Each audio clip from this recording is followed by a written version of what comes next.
preserve our democracy. We must win all the things. Delegates, we won't go back. We will keep going forward because we are the NEA. We are the NEA. We are the NEA. So pretty compelling stuff there. I mean, all the things, win all the things.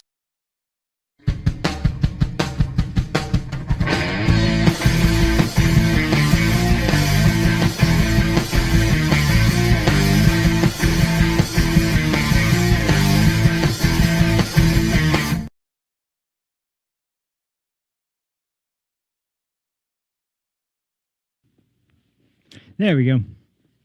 Okay. It's been a while, hasn't it? Sorry, guys. I've been having a few last-minute technical difficulties this morning, and I was really trying to get some clips together. I have some already, but there was something specifically I wanted to highlight because it's going to be the main topic of discussion for today after I get done with the opening. But hope you all are doing well. I can't say exactly how I've been. I don't really know.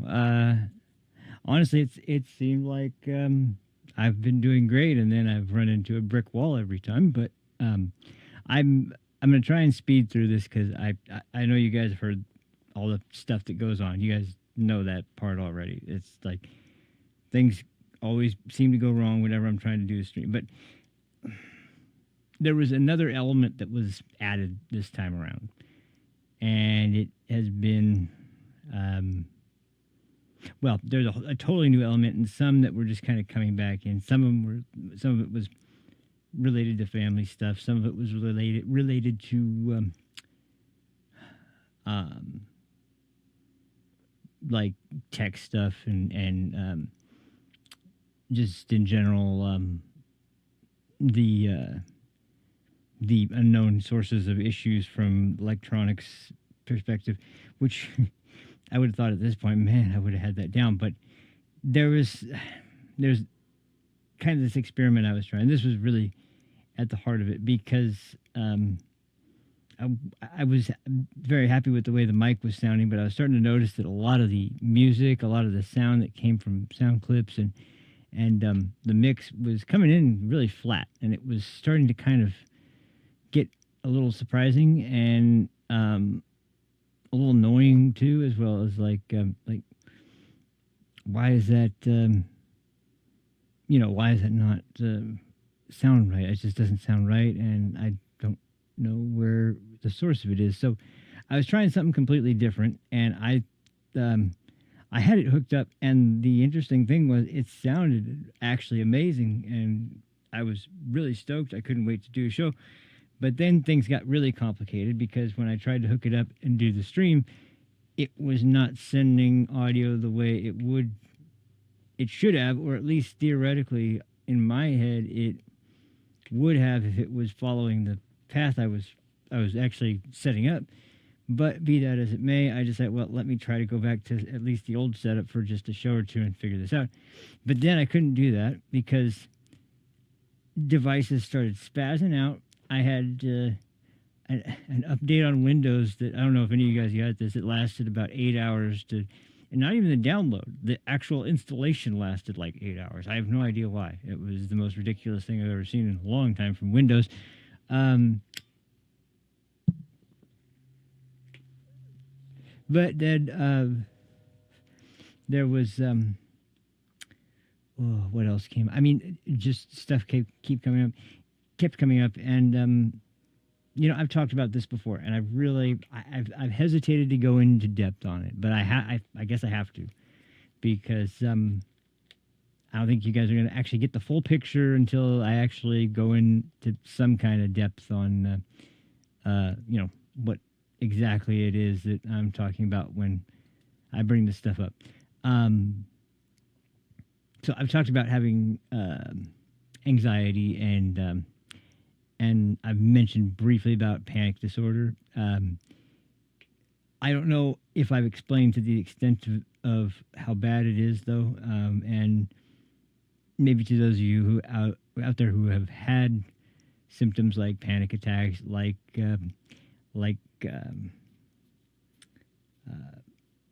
like a nervous breakdown kind of feeling, like a almost like a feeling like you know, if you're claustrophobic and you're stuck somewhere where you're like hyperventilation, feeling like you're going to pass out, feeling nauseous, feeling like all the worst possible kinds of things you can feel under pressure. And those things come about because of an overwhelming feeling in certain, depending on the person, you know, it's certain circumstances. It may be at work, it may be around a certain person, it may be, you know, triggers that are based on historical events in your life or PTSD or something like that. For me, it's a lot of a combination. It's actually, that makes it even worse.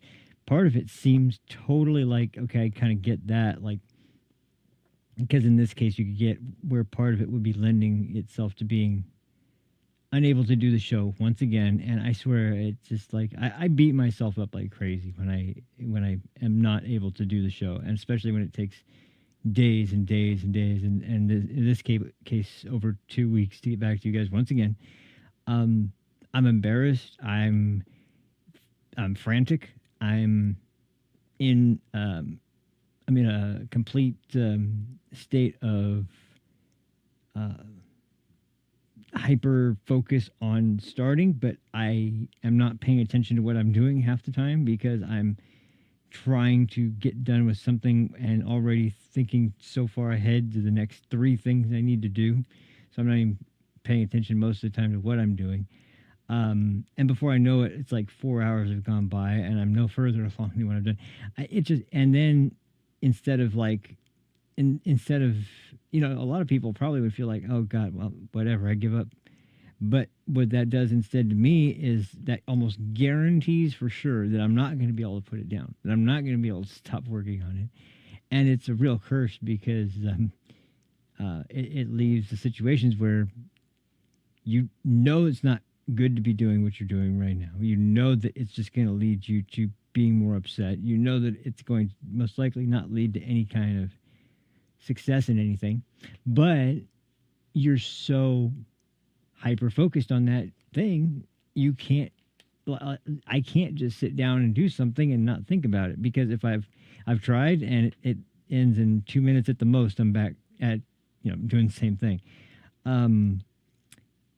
And that's just been coming to a big kind of, it's been coming to like the biggest points of my life recently. And I just keep asking me this question over and over again since this has come up, because I don't know how many of you were here for the early shows. Maybe none of you, maybe some of you, I'm not sure. But if you were, the first shows were actually surprisingly really good as far as my schedule. I did about 2 straight months where I barely missed a show. I missed like 2 or 3 in those 2 months, and I at least made up for one of them on a day off, and the other 2 I just you know, I did shows that were really long, so that more than made up for it, I thought, and I was like, okay, that's good.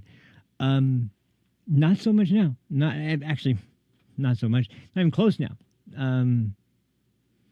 I don't know what the I really don't know what is the reason why I can't just there's some reasons and some reasons not. And I realize sorry to go. I'm really trying to get through this. I don't want to bog down the show with all this depressing shit. And like I said, I don't want this to be a dark side Phil session, because I've talked about things you won't hear from me. Another one, you'll never hear me beg you for tips or anything, because I have to pay my bills. Like, that's not your responsibility. That's my responsibility to pay for things for me. That's not the responsibility of viewers. If you like what you see and you want to tip, that's amazing. That's fantastic. I appreciate it. But if you don't, or you can't, or whatever the reason might be, if you don't like the show, hey, don't do it. I'm not going to go out and point my finger at you like you're sabotaging my show and you're just in his words, detractors, because you make fun of a show you don't like. I mean, I make fun of shows I don't like. So, but anyway, I don't want to turn it into a big, like really long ass session of just airing my woes to you guys. This is just like I've never really gone in detail, and the guarantee still holds up. I forgot to mention that, and I gotta mention it now because I want to make sure everyone is clear about that point. If the show is to just one day end because I just can't do it anymore or whatever reason, you guys will know about it, and it won't be in like a way like I'm pretending to do a show where there's going to be a big announcement and it's that I'm not going to be doing live streams anymore. I've said that before, and I'll say it now. Like, if I'm not going to do it, the first thing that's going to go out is I'm not going to be doing shows anymore, and then I'll be talking about maybe I'll do a stream to discuss what's going on, and like because ultimately you guys are here for the show. You guys are here to listen to my perspective or listen to the commentary I have on important events that are going on culturally in America and in certain cases in the on the planet, and that's what I'm trying to make sure the content stays focused on. It's not just a big pity party, or it's not too much like in terms of what I discuss about myself. It's in context to the show itself and in context to what I feel about the topics we're talking about. It's not going to be about like I said, that was if none of you have heard of DSP. I mean, most people probably have at this point, but if you've never heard of the guy, the guy just drove me crazy for a long time because if you ever watched one of his shows, he treated his crowd like shit. Like he treated them like they owed him a bunch of money all the time because he would always frame it in like, I need to pay my bills, I need to pay my house payment, I need to pay this, I need to pay that. It's like, dude, first, this guy moved across the country from Connecticut to like just outside Seattle, Washington, and into a gated community, into a 2-story house, and did that on a YouTuber salary that was going down because all he does is play video games and he sucks at all of them. So most people that watch him because he sucks, and it's easier to laugh and make fun of him than have a good time ever with anything he's doing because he has no good, like nothing intentionally that he says that's funny, nothing that he does that is meant to be funny is funny, and things that he gets pissed at are the things that are funny. He's spazzed out, even though like he spazzed out when his girlfriend was talking shit about everybody in his chat, and then he booted all of them out of the chat because they were trying to talk shit back to his girlfriend. So he's just he's such a pathetic person. He's such an absolute pathetic person, and my biggest beef with him, like I said, was that like he always used to try to refer to like how he was always trying to keep it real with everybody, that this was important because he had bills to pay. Yeah, no shit. If it was so real, you would be dealing with it on your own and then doing your show so that people could watch it and enjoy it. Your show is not a vector for you to, express your woes of your living situation, and sometimes backhandedly by saying, if I was only making a little bit extra money every month from tips and subscriptions and wink, wink. Yeah, okay, Phil. But it was either that or just blatant, like, just like finding every possible scheme he could think of to make a little extra money off of some kind of gimmicky, stupid shit that he thought of at the last minute. And I just hated it. And I was like, I do not want to go that way. And it's similar to the thing like where I've always said, nobody, please, if I ever start calling myself an influencer at any time during the time I do shows, don't don't like leave the channel and find me and hire an assassin. No, don't go that far. But hire somebody to beat me up, or at least I don't know.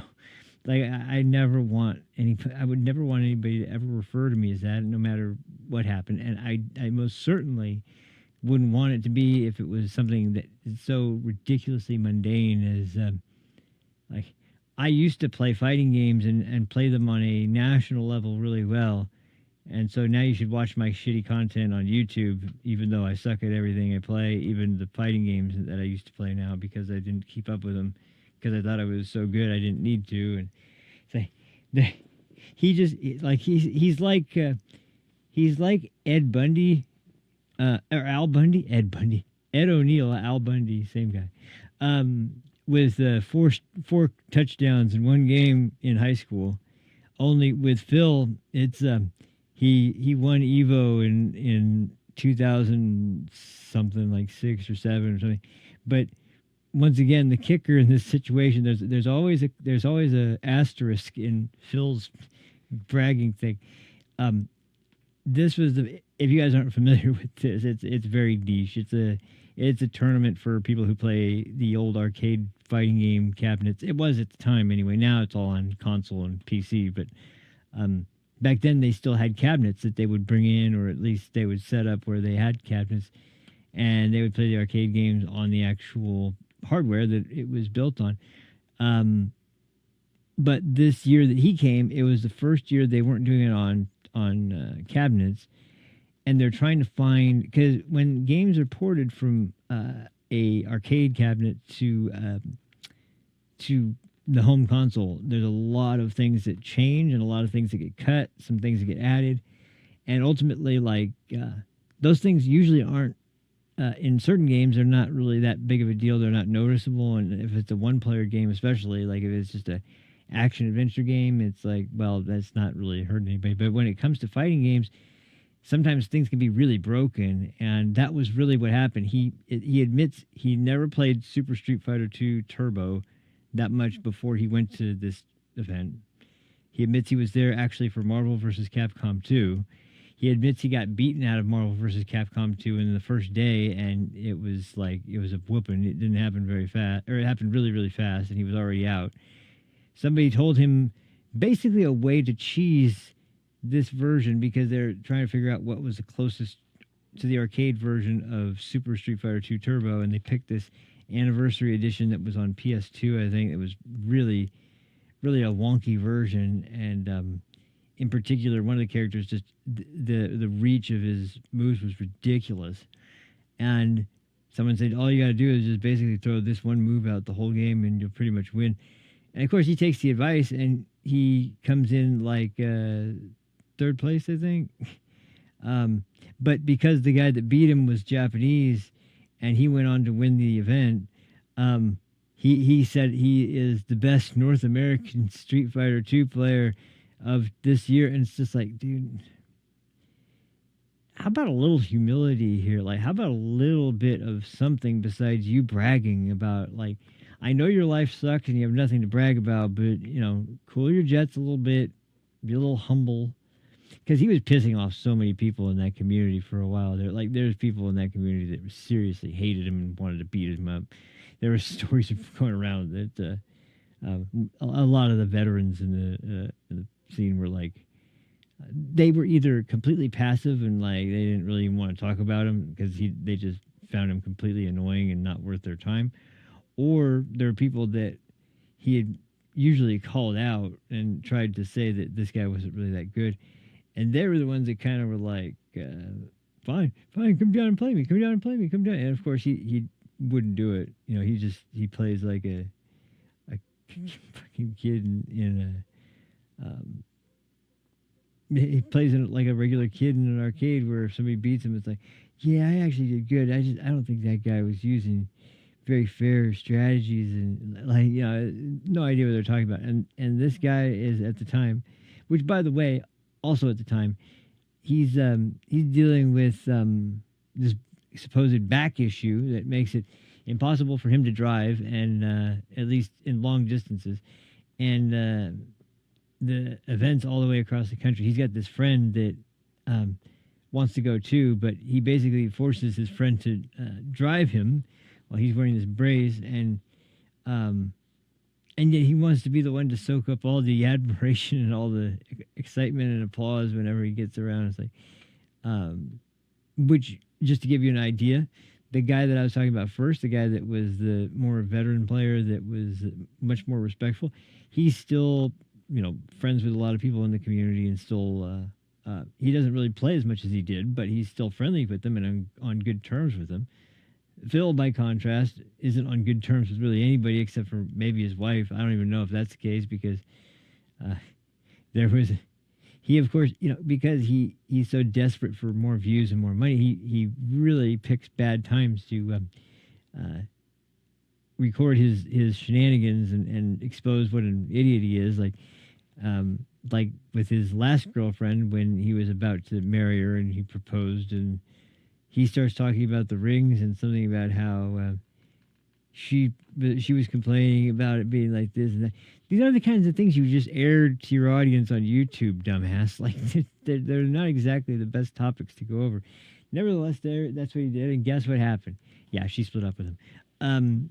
But now he's got this other girl, and it's his wife, and who knows what's going on there. And I don't really, I stopped watching because it didn't even make me mad anymore. It's just like, okay, this is dumb. It's just always the same thing. It was funny, it was angering, it was everything, but now it's just stupid because he's never going to do anything different. And I'm blown away that he's still somehow, I don't know what the hell he does, but I know that he has to, he's got to be hustling like crazy with certain types of small, like little independent jobs online and things like that, or places that he finds in online ads of some kind too. I don't know.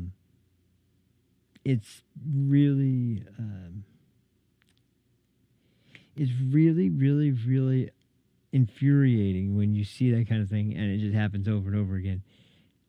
Especially when it's obvious that, okay, this guy doesn't have any kind of real, genuine, sincere opinion about this that makes any sense. He just thinks he deserves all the attention. And anyway, the reason I went into that whole spiel was that we've seen the YouTube and live stream podcast, basically anybody who's involved in the sort of modern day streaming or content creation, I wouldn't say fields, but let's just say activities. It's something that everyone obviously has a pretty good understanding of, which is that what was the way I thought it's worded? It was a really good way to. Well, I'll just sum it up. A lot of people get into it with this idea, and a lot of them are younger. They're getting younger and younger, and they have this delusion that this is like a sort of job that, like, when I was growing up, I wanted to be in film. I was in theater in middle school, and in high school I was in what do you call it, a shop for set design, and actually, for my school, that was almost like a form of shop class when shop class didn't exist anymore, which was crazy. But I'd also been around, the people in the drama department for a long time, and even the teachers there were like, "Man, this guy's really good at just improvisational acting. He would be really good. He'd be really good in some of our productions here." Like, and I only did a couple, but it was fun. But it was never something I was really hardcore focused on. But when I was younger, it was like, oh, I want to be in films. I want to act in movies for a living. And of course, you grow up and you ditch those ideas. But that's the strange position where you get people like Phil who, like, no, this isn't working. It hasn't worked for a long time. You are going to literally be digging yourself a giant hole, like literally, and it's not going to be able to be one that you can get out of because of absolutely dumb. He's so freaking ridiculous. But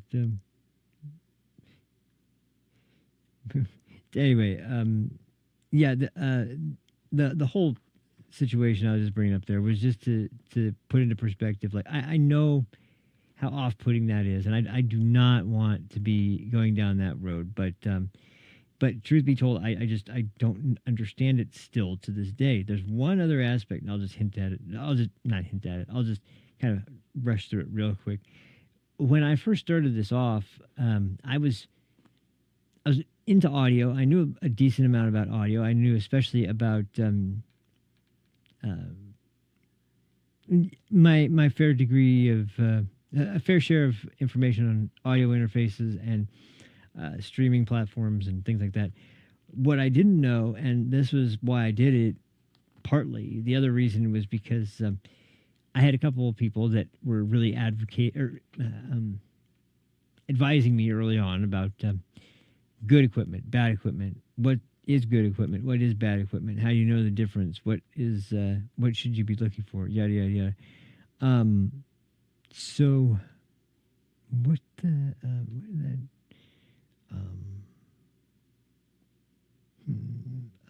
Oh yeah. So I kind of was kind of leaning on them a lot, especially early on for sort of their input and their information on certain pieces of hardware and different types of techniques and different types of setups and things like that that would maybe benefit me. But not only was it kind of apparent that one of them doesn't live in my town. He lives actually in the Bay Area, and he's got 3 kids, I think, at least 2, maybe 3 kids. He's married. He works a full-time job every day, and he's always out and about, and he really doesn't have time to do much other than sleep, eat breakfast, and then go to work, and then just have your day. But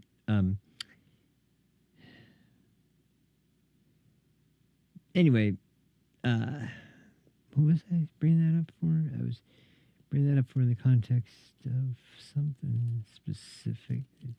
Oh yeah. So so one of them was a guy that, like I said, he was farther away, but he was very familiar with audio equipment and particularly really good audio equipment, and I trusted his judgment. And the other was somebody else that lives obviously much closer by, but it's my brother. But he's kind of, at first he was kind of reluctant to be involved, but he recently kind of just mentioned to me that like there's not really much I can tell you anymore that you don't already know.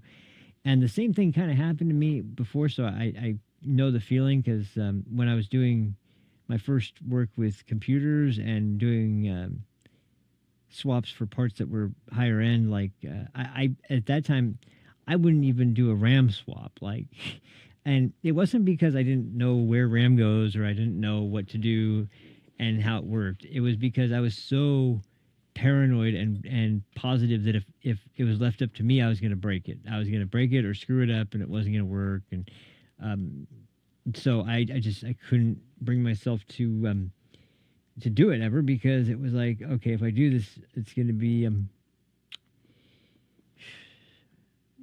let's see. Oh yeah. Well.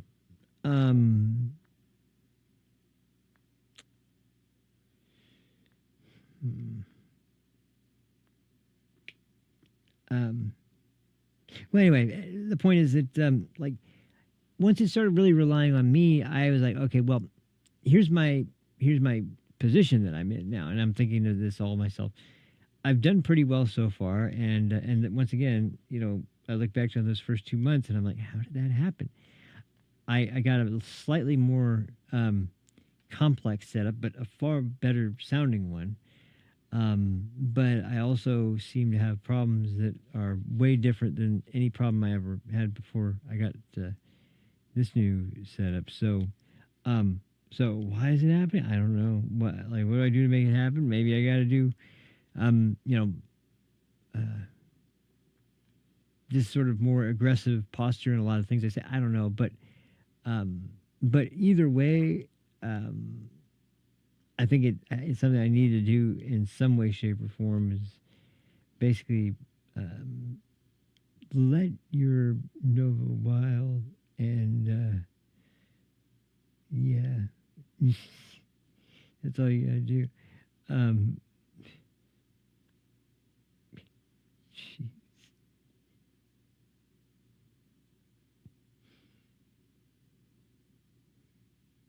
Anyway, so yeah, sorry about the point is that um,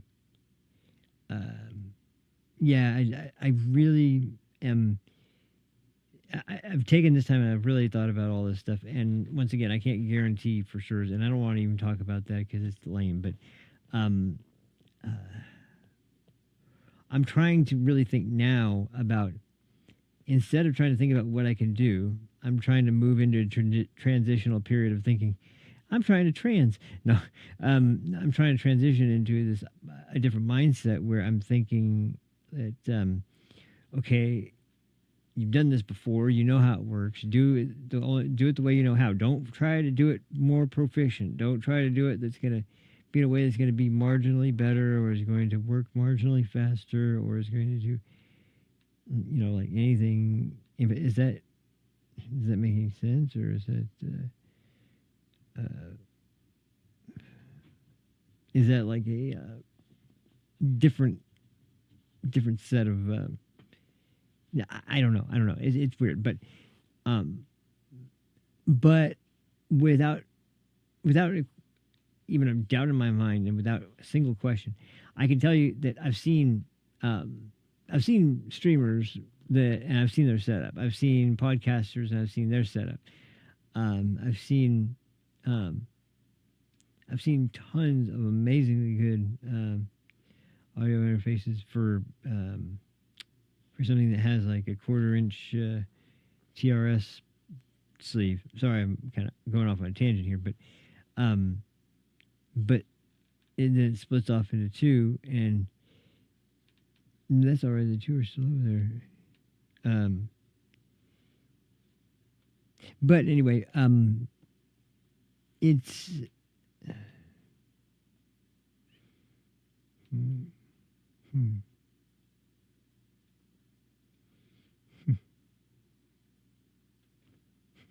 Sorry, I get these ideas and I start laughing about it. But anyway, um, the only thing I can do is just try to remember that going forward, because um, I really did have everything working to a point where I've mentioned this slightly before too, but I'm a terrible harsh critic of myself. I go way above and beyond to criticize even the smallest little thing that I get wrong, and it's probably at a detriment to my game, if not the save or whatever I thought we were looking for.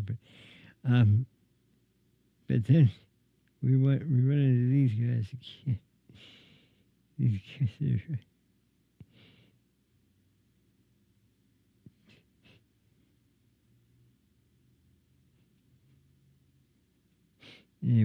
anyway, so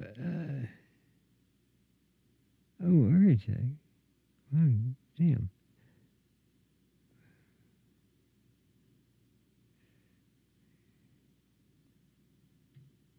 Anyway, so I'm sorry. I'm trying to think of anything else I was going to add to that, but I think I'm pretty much. I think that's pretty much it. And believe me, I'm embarrassed as hell about everything that's happened. I'm really disappointed in everything that's happened. It's not at all, what I was anything like what I was hoping to happen. And the worst part is that, as you're going to see for the substance of today's show in just a second, um,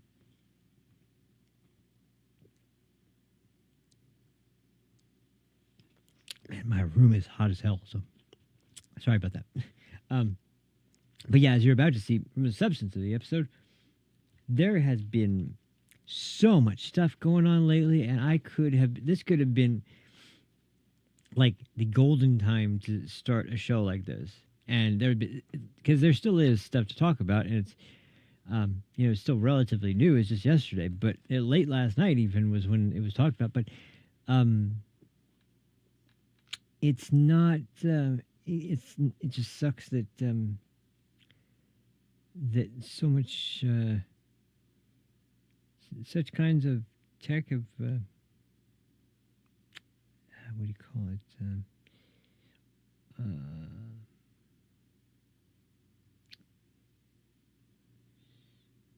Um, there's just been like events going on all over the country, all over the northern hemisphere, all over the North America and South America, the whole American continent, and then all the things going on in Europe, all the things going on in the Middle East, all the things going on in Eastern Europe and Africa. I mean, it's just like it's all crazy. And ever since the return of President Trump to office, man, it's been rather insane, to put it mildly, to watch this guy just go back in, stroll in like he owns the place, and just get down to business. Like, and it's so damn refreshing to see just like somebody that actually gives a shit just go take off. And yet we have to hear nonstop about this being a constitutional crisis and this being an attack on democracy. And we're going to get to that very soon. But the point's just that normally I would have probably like tried to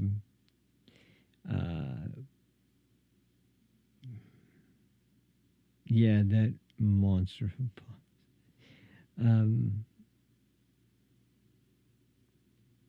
So anyway, yeah, it's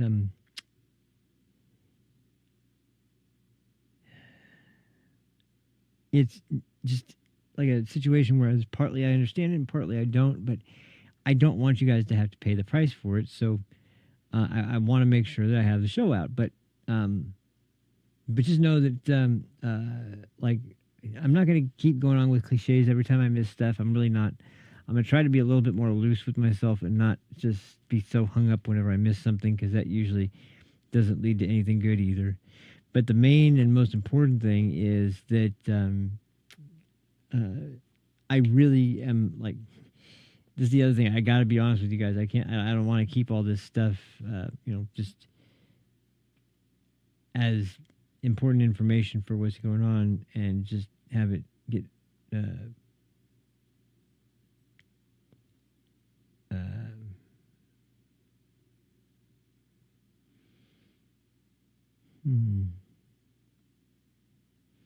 is it, I don't know how to describe it, but it's just there's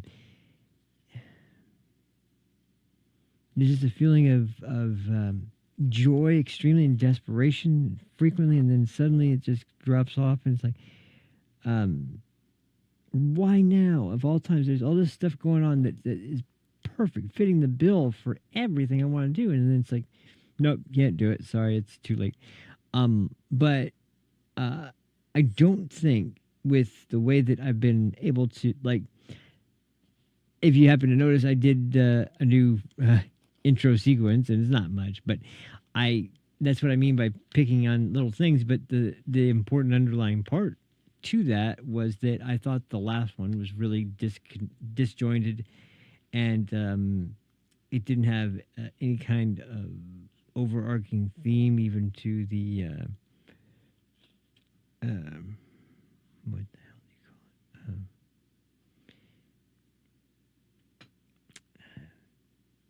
you call it? I don't know.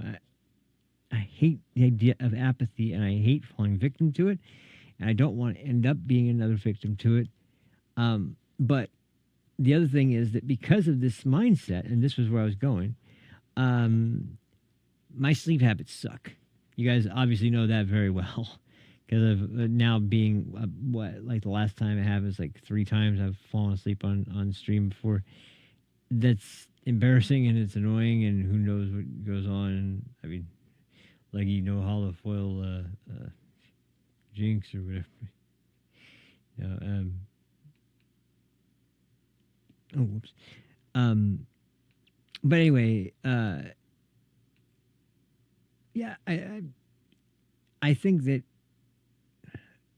here's the kicker. Here's what really kind of did it for me, because as I was sitting around, kind of like, this is just not. It's not a good look. I started watching. I've been talking about this lately, and it's been bugging me, but it's really started to bug me now because of the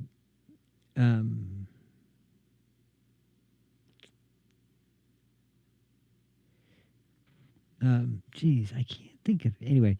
But the point is that like, I'm not looking for somebody to give me a discussion on why it might be a better idea to not go through the things I'm trying to do. It would be a better idea to understand what the problem is, and then if you can't even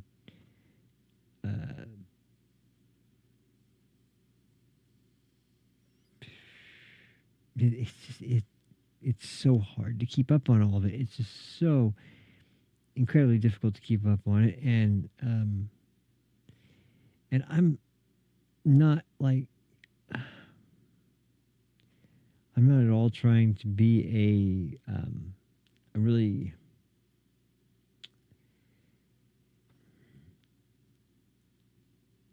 jeez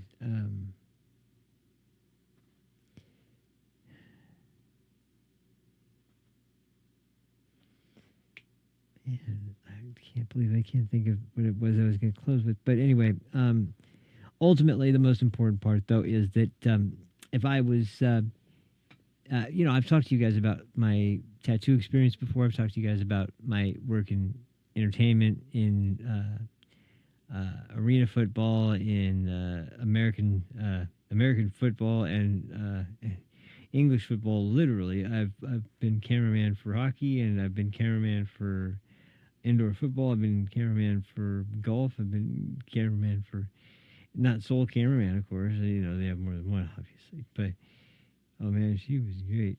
She was gonna she's gonna take it down. But yeah, the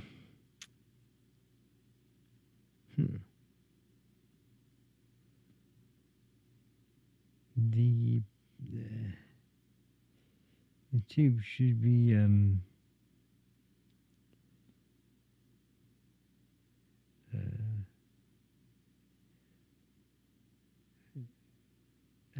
okay, there we go, crunch time. Anyway, but yeah, the last thing I just say is just that I'm piling up and piling up and piling up, and there's going to be a point where I think I'll be able to work out the schedule. I think maybe if I had really taken a little bit more time before jumping straight into a show with a lot of hours, and at least compared to any of my endeavors in streaming before, I'm not saying by any means that that's a typical long match, but it's just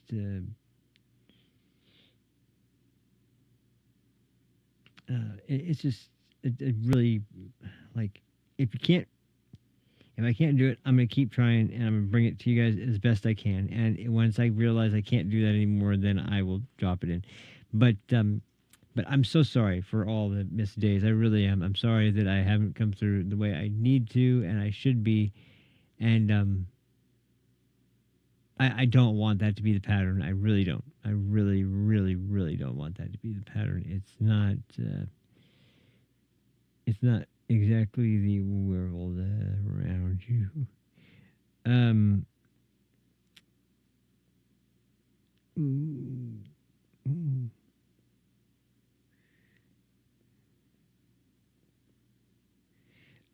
Anyway, sorry. Gosh, I keep getting off on second topic.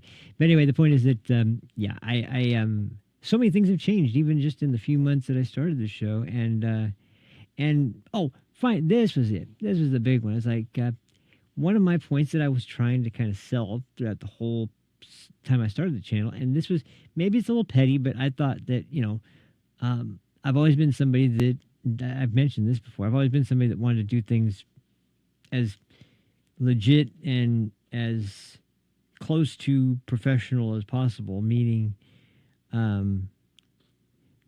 don't want to depressurize and unpressurize the lock. Um,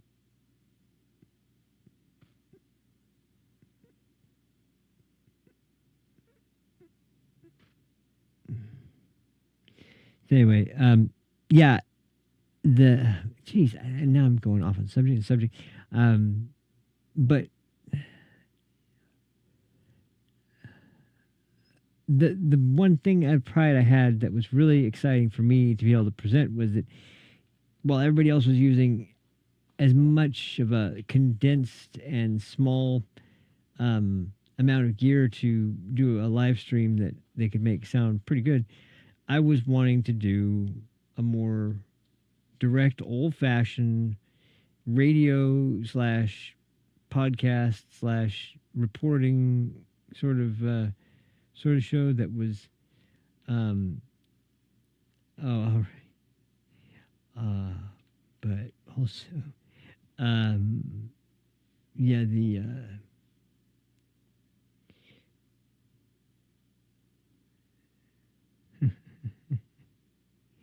anyway, and I hate how that idea was working great until I just like I had problems, and I was trying to figure them out, and I did, but then something else came up, and something else came up, and like I said at the very beginning, when I started on this and was starting to get into those stuff, I had people I could refer to ask some questions like, "Am I right about this, or is there something better, or should I not go for this at all, or what should I do?" And while it may have even been with some trepidation, be like, yeah, I don't know if I'm willing to just dump Chinese people. It's like, okay, yeah, I guess not. Yeah, pretty important stuff. Um,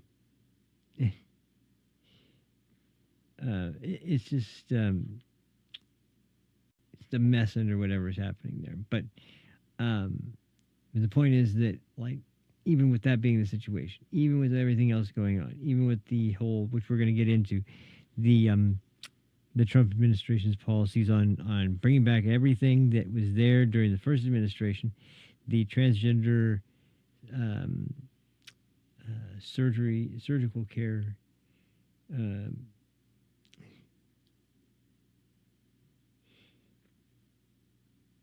oh yeah. Anyway, um, that's all I'll go into for now. But maybe I'll touch up on the subject again later when hopefully things are going better. But because of the fact that I missed a couple weeks, and then I thought I was coming back, and then I missed another couple weeks.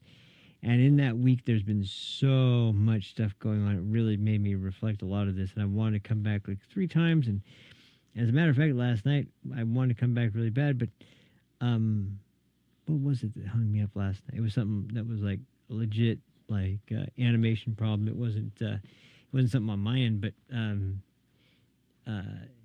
yeah, it's just nothing at all was working for this, and it just like by the time I was done, it was like 9 o'clock p.m. and I know that people watch from different parts of the United States, so that would have been like past midnight for people there, and it was not going to work that way. So um and I want people to be able to have it at a time that's convenient for them, because another thing that I am probably carrying over from someone who taught journalism that actually believed in journalism, and he was always emphasizing the importance of learning from squad mates that knew what they were doing much more than you might, and just just try to fire them and just try to um,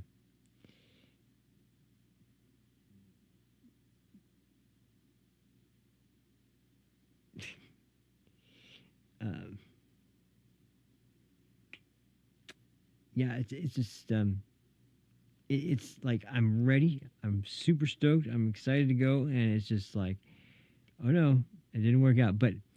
Um, but I just want to let you guys know all of the ins and outs, everything that's been going on for the most part, aside from really deep specifics. But because to be honest, there's like I said earlier on, there's a lot of people in the family that are in a pretty bad anxiety and mental state as well, as far as their levels of panic and depression and immediate like sort of bipolar reactions where there's like this,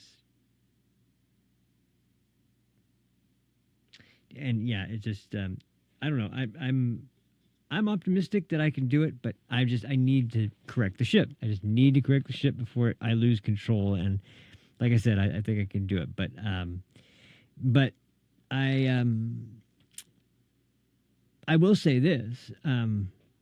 It's seeming like if I had any concern about, you know, the Trump administration this time around being maybe less of a shit show and less of the same stupid tactics that were used and failed again, or there's anything like that, it's most certainly not something that I would ever freaking do. Eh.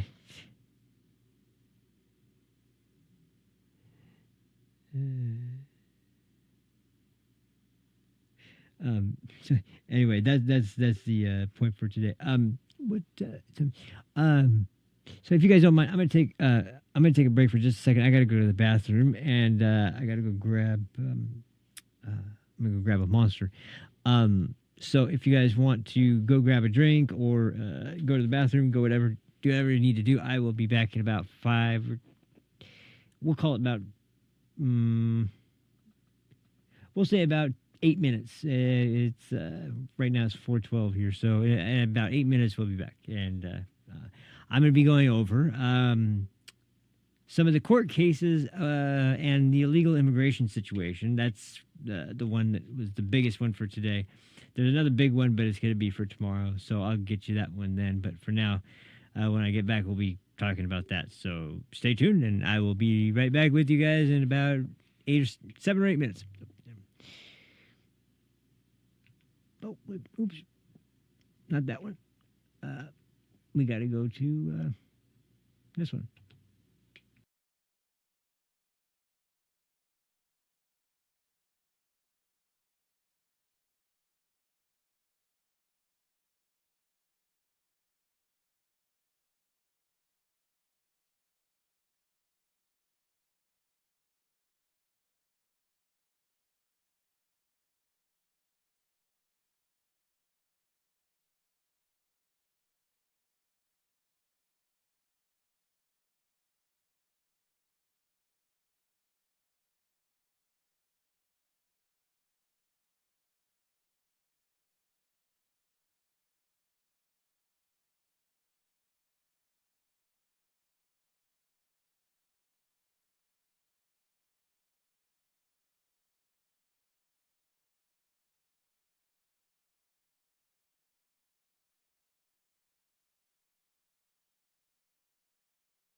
Okay, guys, I am back and ready to go. Just 2 seconds. I'm just finishing up downloading a couple clips, and the last one's finishing right now.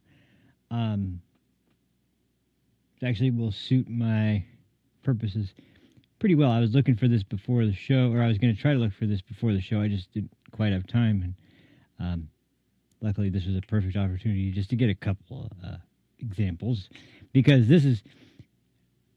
it's scary enough when you talk about this, but then when you see these, it's even worse. But hold on just a second.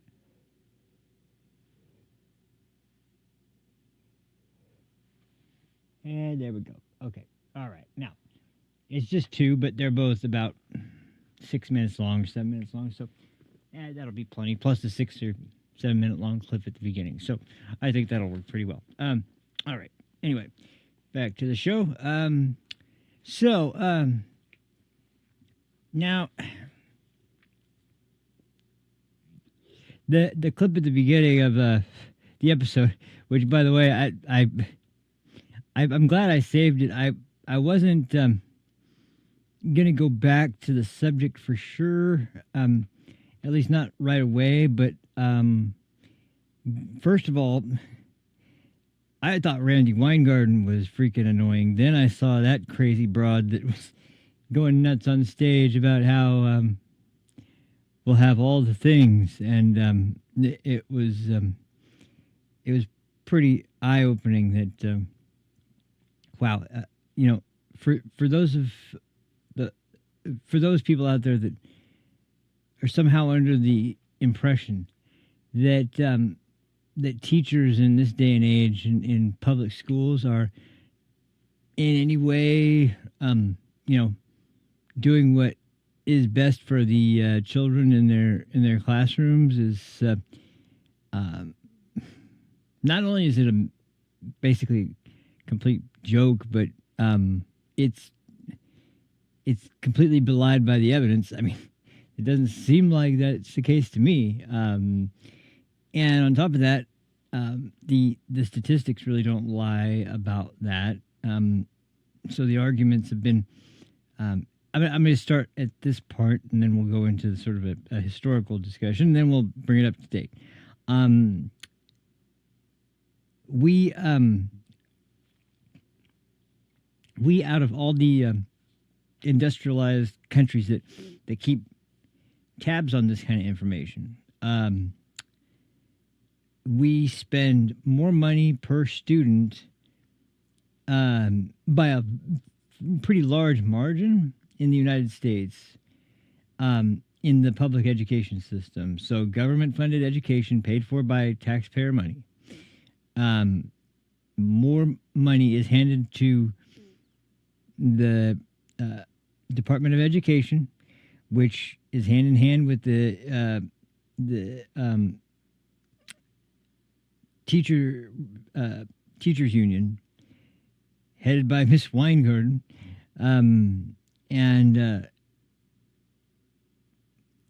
if you ever listen to these people, even if you don't have children at all in school, listening to these people discuss current events is pretty disturbing.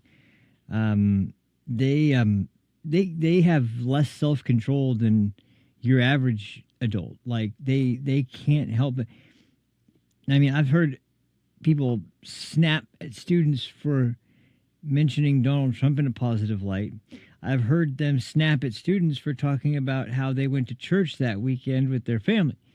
I've literally heard these things, and it's not even, no one even bats an eye in most of the media, except for when conservatives get a hold of it, and then they're completely outraged. But the outrage doesn't go anywhere because, once again, this is a big scheme about money changing hands and going to certain people, and those people giving it back to the candidates to fund their campaigns. And it's such a freaking fraud. It is incredible. And yet people didn't really seem to get that until well, maybe not until I did it, but at least until it started being brought up by people like Larry Elder and Thomas Sowell and who's some of the other people that really championed. Well, Clarence Thomas is a good example, a Supreme Court justice, um, but Candace Owens has talked about it, and you notice a lot of them are black or African American or Hispanic American, and large part it's because I'll let you guys in on a little story. When I was going to school, and I was just about to go into kindergarten, I lived a couple blocks away from a school that had a really bad reputation. And my parents were not about to let me go to that school. They were way too concerned about safety issues at the school. And both my grandparents lived close to a school that my mom and my dad respectively had gone to in elementary school. There's two different ones, and they just asked me which one out of the two I wanted to go to, and I think I just randomly threw out whoever I was looking at the time, which happened to be my dad. So I went to my dad's school, but because of that, we used my grandma's address for where we lived. And the thing is that it does cost a little bit in the regard that you can't really invite people over just willy-nilly because you don't know who's associated with the school or who might be a little bit more of a ratty sort of person than someone else, and or even who just might mention it offhand a little too loud around somebody else. It's like all kinds of things to take into consideration. But regardless, I will say that the school I went to was surprisingly much better. And first of all, like that's something that I would imagine a lot of parents would want to do. And I think that, hey, go for it. If that's really how you feel, go for it. But this shouldn't be up to parents to have to make that difficult decision for. And that's just in the case of a public school to another public school. Now, Arizona and a few other states, I remember Arizona specifically, though, because of the voucher system they had where the money that was supposed to go to public schools was given to the parents in a voucher that they could give to whichever school they wanted their child to go to. And then the same amount of money was paid by taxpayer dollars to go to a school that they went to and checked out and were able to find out about. And that's how it should be, because there's all kinds of negative aspects to matching up kids in the wrong environment. Not just that they don't learn anything, but that they are intimidated, or they are ostracized, or they're or they learn how to become bullies themselves. There's even that as a possible outcome. But regardless, the most pressing issue is that we have a massive generation of young adults right now who, I heard the statistics recently, less than 50% of kids who graduate high school know how to do mathematics at a basic level for their age, like less than half, and somehow they still graduate, and it's crazy. And the reason is because the teachers unions, first of all, get all this money, and they equate money with well-being of children. So I've got to implore you, this is also partly to help you guys, hopefully, if someone questions you about, like, how dare you side against the kids in this? No, actually, it's the teachers unions and the political corruption in the organizations that have been championing the lack of school choice by forcing this sort of public school districting system to be shoved down everyone's throats, and they don't have any choice, and teachers get tenure, and so they can't be fired. And there's the amount of you may have heard the phrase before that it's basically impossible to fire a teacher, and that's true if they have tenure, meaning they have a certain amount of time under their belt. And we're not talking about a large amount of time, like 2 to 4 years, I think, is in general what it is there's like one or two that are really long, much longer than that. But most states only have it to where it's 2 to 4 hours. Um, but the damn, let's see.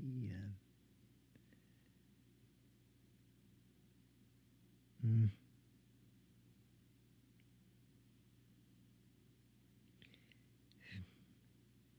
well, um, sorry, I just realized.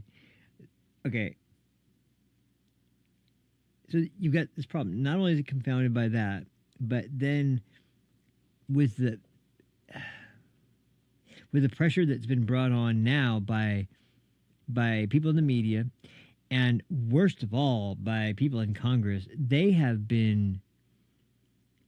We'll be getting more into this week, but this is just the first example. I've been disgusted at every goddamn Democrat that stands up in the House or the Senate and talks in front of a mic. They are doing their damn best to scare you, to panic you, to have you completely, what's the word? Illogically frantic, looking for an answer to a question that doesn't exist. And almost, as you said, just to slide over. And that's one important aspect of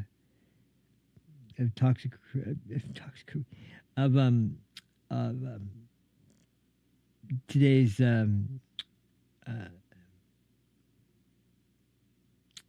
what do you call it? Our public education system. Now, there's no other ideas that are presented. Some people kind of champion homeschooling, which kind of took off during COVID, which was, it wasn't always considered, a good idea. But during COVID, when parents saw what their kids were learning, it was like, oh, hell no, we're not doing that around here. You're going to learn this and this and this. And surprisingly, you'd be maybe a little bit surprised to hear like what people generally stepped up in their kids' lives, and it wasn't with the same credentials as the people that were probably training them. Not even close, but yeah, it's.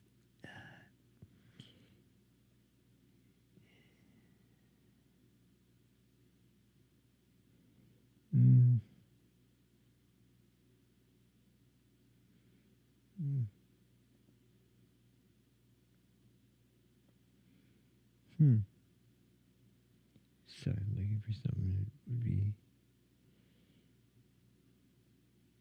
No, it's not there. But anyway, and then the states that have tried to solve it, they've been threatened by the federal government. They've been threatened by the former Democrat party in power. Their Department of Justice goes after these people and these counties and states that decide to do this. So when Trump gets in office, one of the things he did say was he wanted to defund the Department of Education. He wanted to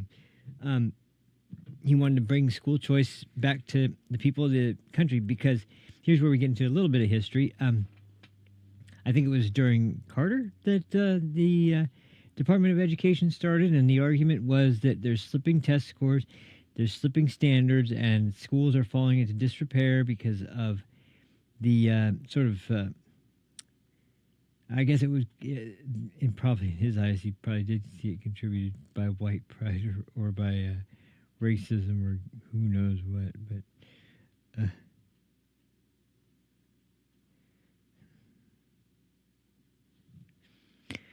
anyway, sorry, I'm paying attention to something else on screen. So that's the promise. That's the campaign promise, and so everybody knows it's coming. Everybody knows it's coming. Lo and behold, and I thought this was the best part, was that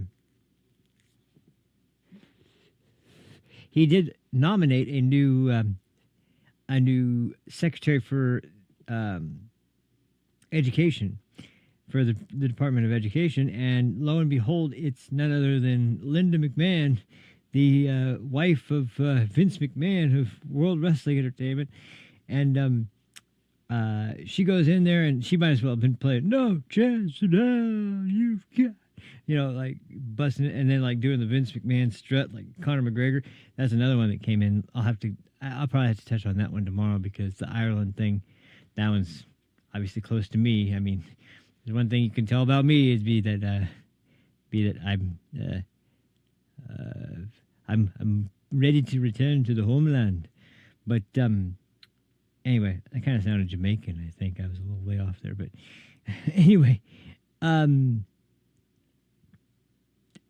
Linda went in with pretty strict instructions to try to get this resolved, so that she was going to be the last Secretary of Education in the country, and that just like Roe v. Wade, and what I find so fascinating, just like almost all of Trump's quote unquote decisions, is that he usually doesn't make a decision. His decision is that it should be the states and the elected officials there that make the decision, and that's exactly how the law is supposed to work for most, or how at least our most of the rest of our what's it called? Gosh, I'm having a hell of a time remembering.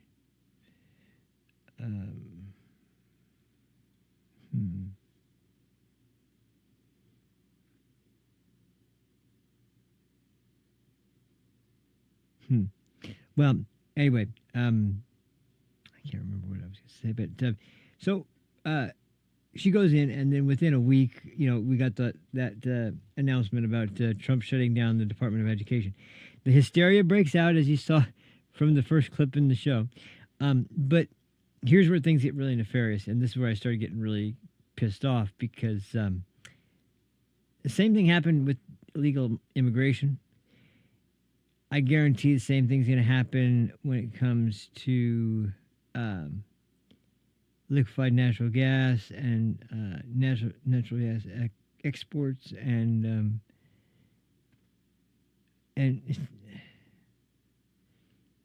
it's freaking 5 years, boy. My parents, a long time. Anyway, so that's what's all going on, and the Democrats are throwing a hissy fit, and they never once, of course, address any of this stuff. They just keep talking about how the kids are going to suffer. The kids are going to suffer, and it reminded me of when they did the raid of USAID, and they were using the talking point of how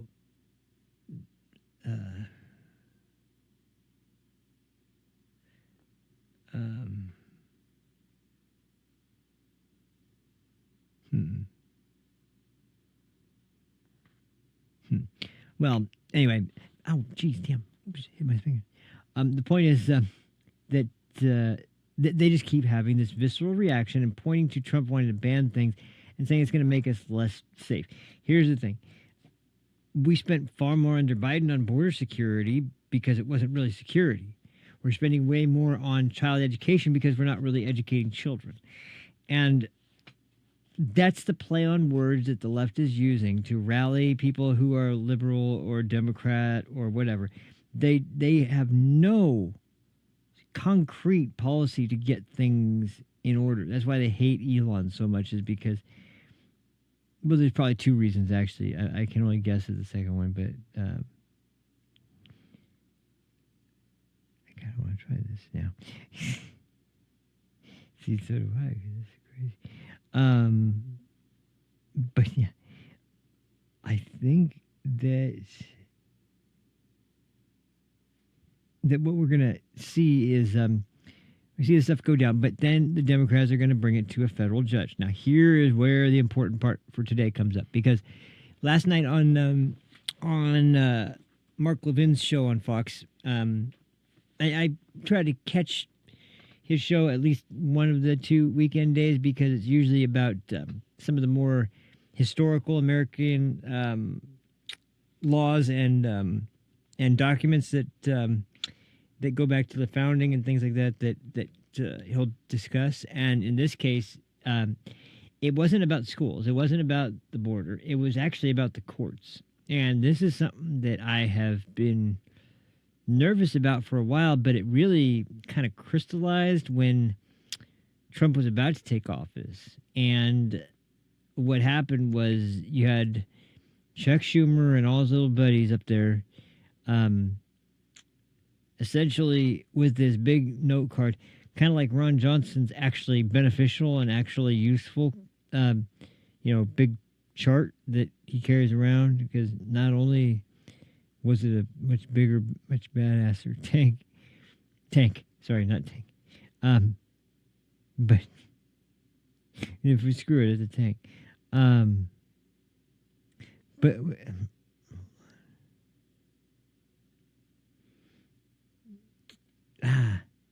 that's right.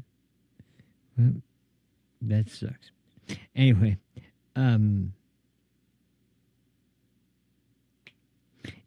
so yeah, the lawsuits start coming out when we start deporting illegals, when we start, which I'm sure you probably heard about this, but there was the discussion about sending some of the detained illegal immigrants in Guantanamo, and as far as I know, and I would be in favor of this for sure.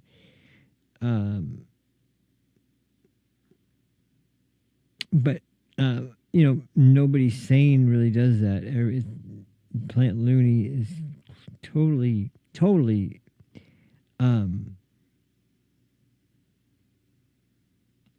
it's just.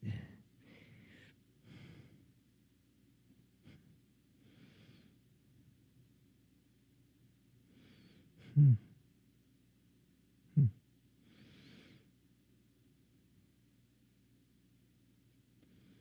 Hmm. I had another card, but I guess I don't have it. Anyway, to go back to the subject. So this has been going on for the whole term, but now things are starting to really take shape because Doge is doing its thing, and it's really, I mean, the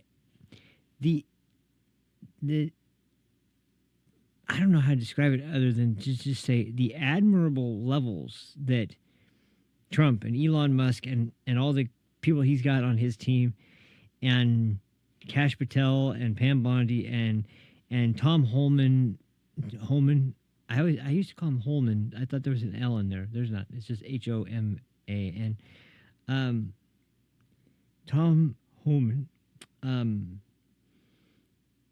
from your particular look at Officer Tatum just so that's another thing too. People on the right really are still on eggshells, and I didn't really recognize this until I was watching a lot of the stuff lately with Trump, and it's sad to see how little self-respect a lot of them actually have. And I sort of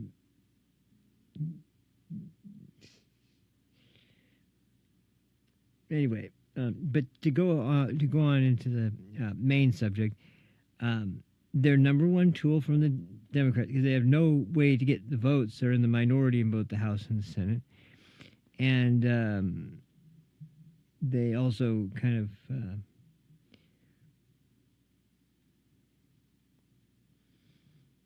so they go down and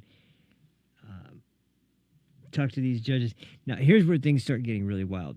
Real quick, going back to the Guantanamo thing, the reason they brought that up obviously was to scare people, but what they didn't bring up, and I saw Tom Homan bring up, was that, and by the way, Pete Hegseth also brought this up because he had worked in Operation Enduring Freedom or Iraqi Freedom or I could have sworn I heard so many.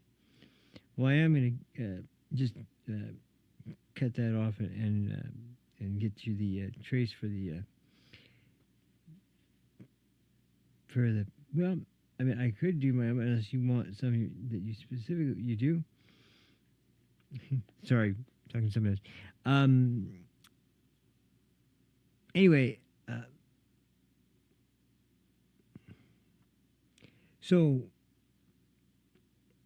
we have all these people in the Trump administration saying pretty much in unison about the things that have to go, and some of the most important things that have to go at the beginning, including, and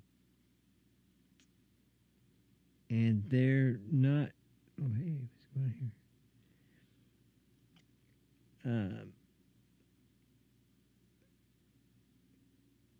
It's just, it's incredible to hear them repeat the same thing over and over again, but there's no evidence for it. Like the Guantanamo thing, that's going to spark interest in people and make them remember all the kind of horrific times, not just the country it was in, but how we kind of allowed. You want to know where the modern surveillance state really got its like serious jump start? That was the era of Saddam Hussein and credits. Yes, it's close.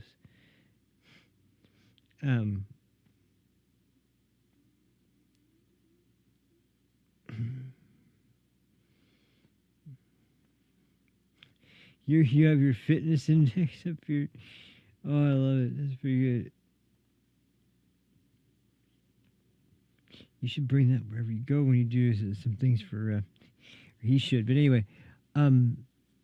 So let me just rush forward to some of these situations. So with when it comes to Guantanamo, people have not heard, like for example, that although yes, half of it is a intensely scrutinized, highly coordinated. When she left the bed.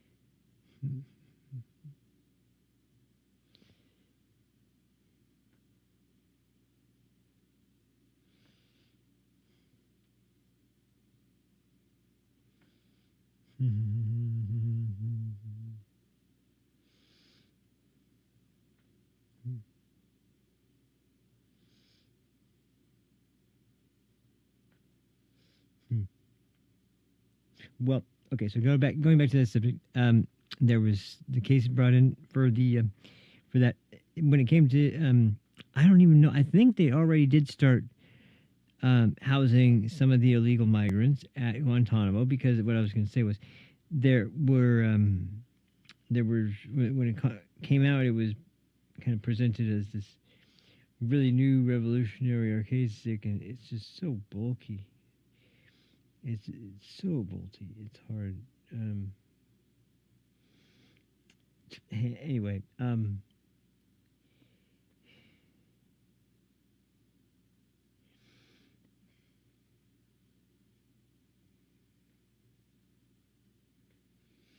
anyway,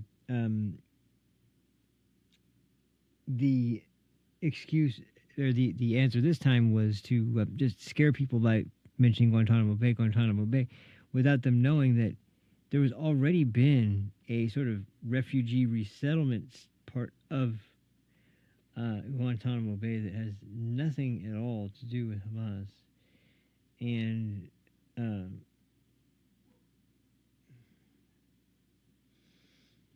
hmm, um,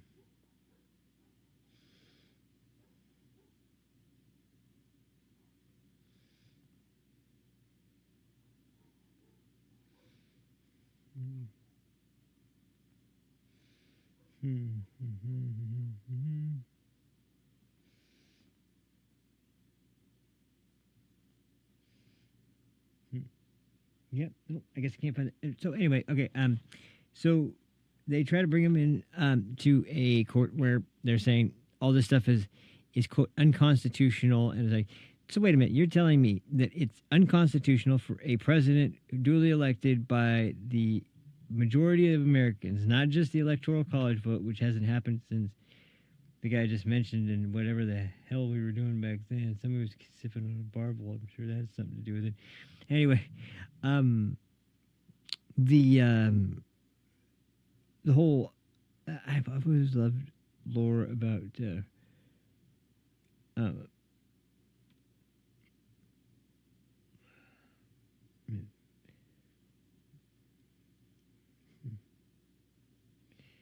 well, I do have a lot of endurance.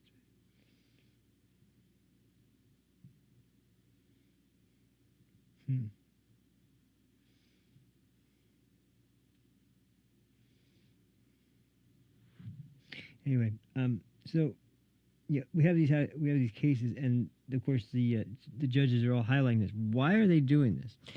Well, here we go. Here's where things start going off the rails, because this is what we saw predominantly in two major things. It was with the deportations, when they actually were given the orders to return to their country of origin. Flights were either en route, or flights were being loaded up, or being set up for takeoff, and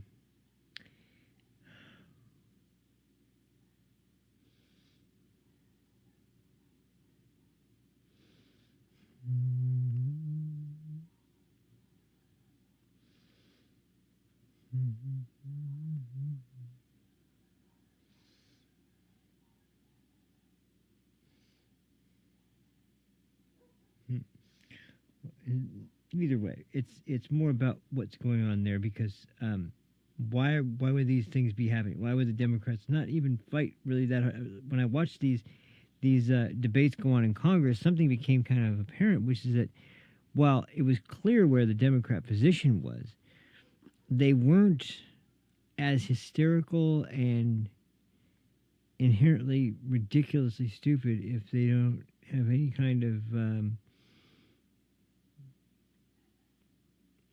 if they don't have any kind of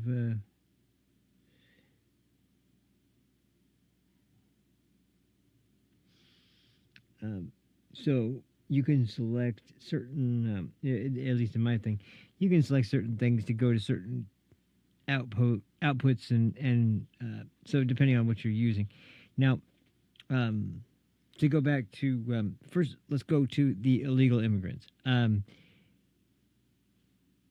The act of entering the country without the proper legal identification, and knowing that it's completely all over.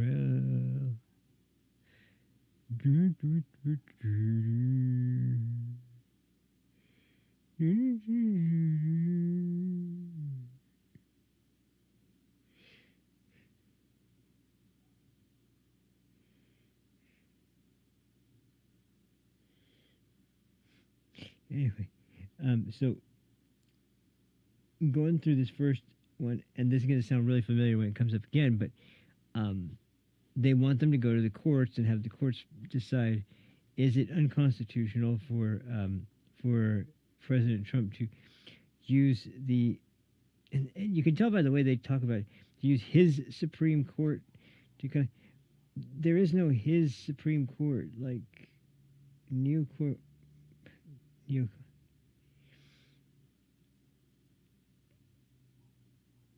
Anyway,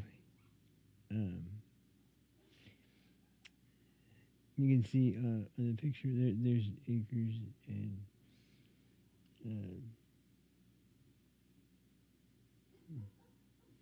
well, either way, that's fine. It's not a big deal. But the thing is that so we get to the court case, and it all seems like it's going to be fine. The executive branch is the branch that is in charge of the Justice Department. The FBI is in charge of enforcing the law.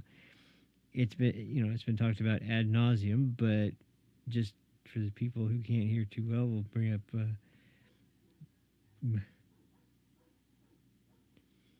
Yeah, pretty wild.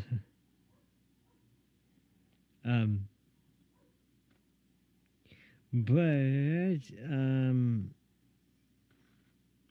then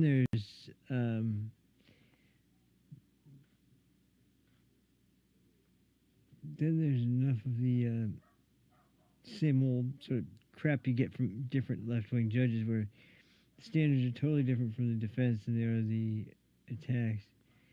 And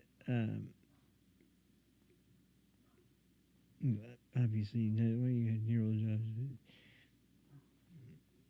yeah.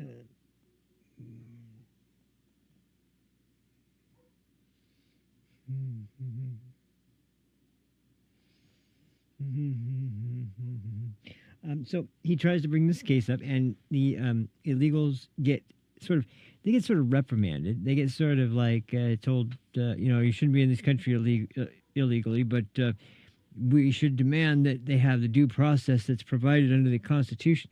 Okay, first of all, the Constitution was written for U.S. citizens by the founders for the new U.S. citizens and for all generations to come. These are people that are in no way either based on written information, texted information, sketching information, and 9.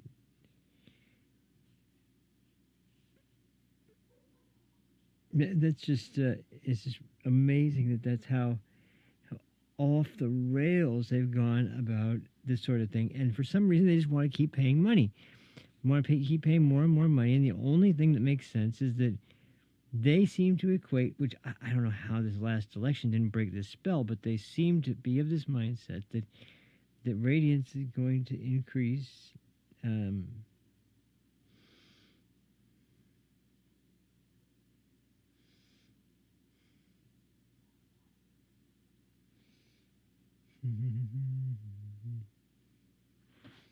Anyway, so that was that's been for a long time ago, but now the courts are trying to say no. And then there's a particular case that was all over the news. You probably heard about it, where this district court judge.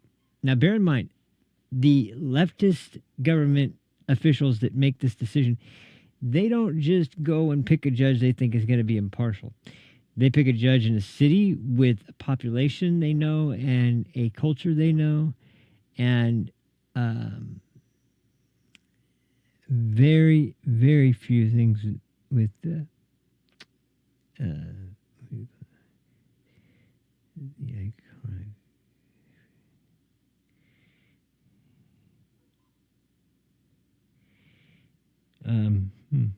It's weird.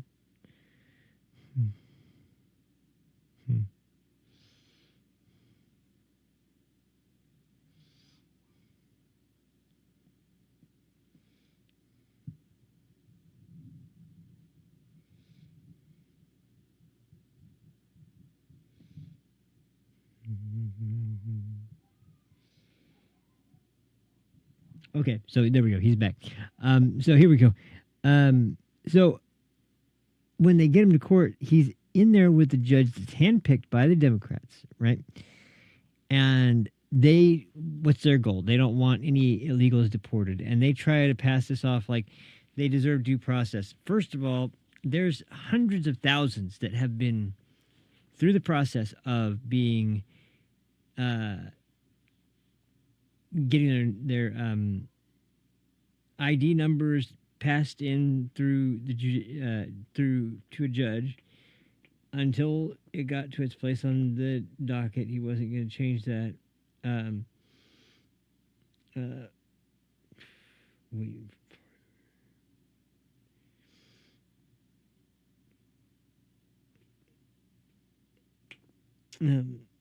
So yeah, the I don't even know how to say this in a way that makes it seem like it's a good thing, even, but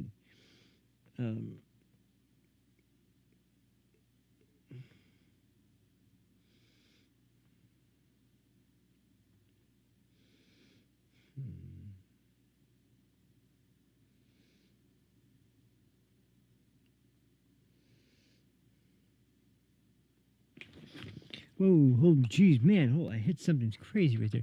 All right, let me wrap this up, though. So, because, man, geez, I didn't realize this was going to go this long. So, what happened with the situation with the immigrants, essentially, was that at the end of this hearing where the judge didn't care at all about what the evidence was, didn't care at all if these were actually members of Tren de Aragua, or if they were members of MS-13, or if they were members of another foreign gang, or if they were people who had committed crimes in their home country, which, by the way, it turned out almost every single one of them had, then, they didn't care about any of that. They needed more due process, meaning the fact that they went before a judge and got a final order of removal because they had the due process and they had been found not suitable for citizenship. Well, they needed more due process. That was just the problem. They just needed more of it. And that's, what other observation can you possibly make? Now, they're starting to do the same thing with education, where they're saying you're going to have to pay all this money back to the teachers union to hire all the people you fired. Da, da, da.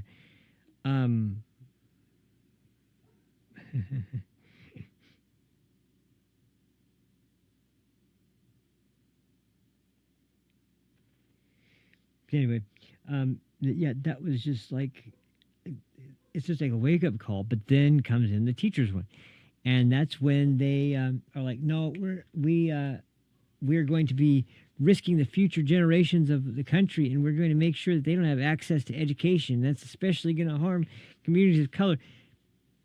None of that's true. As a matter of fact, it has every indication that it would improve the living situations of people in lower income communities, because they wouldn't be forced into crappy old schools where gangbangers run around and recruit them to sling whatever drugs they have on them just to make sure it's a kid doing it and it's not as suspicious. I mean, these are bad places to be forcing kids to go just on a jog, let alone spend their whole day in school. And so when they leave, if I remember correctly, he was so stoked when he found out about that. But when you found out about that, you were so stoked when you found out about that. But the umbral stuff, yeah. But anyway, jeez. So next up we had the next up we had the teachers union. That was up there. Now, this is when people were starting to be like, okay, this is insane, because now we just had this I was blown away at the last opinion that came out from Amy Coney Barrett on is it trans surgery, I believe. But once again, here's the problem. Like, the brain and story are two different things that happen to be on the same body and can help fulfill a collective goal for the body, but on their own they don't really do much of anything.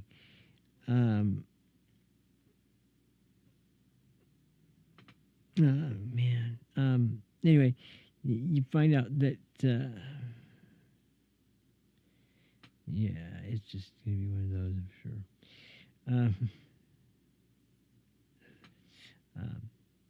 So either way, though, the whole thing just stinks really bad. So Mark Levin went into a little bit of a history lesson on the way the judiciary branch interacts with, or maybe lack of interaction with, the executive and the legislative. Although it is true that the executive is in charge of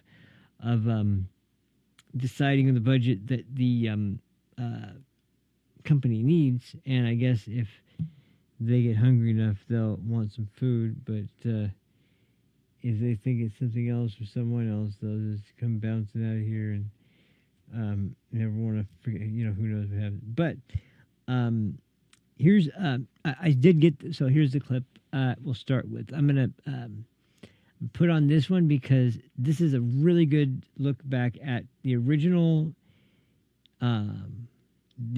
framing for things where the states would have a sort of say in it, and the federal government was going to leave their hands off of it, all until they realized, hey, man, we can make a lot off of this.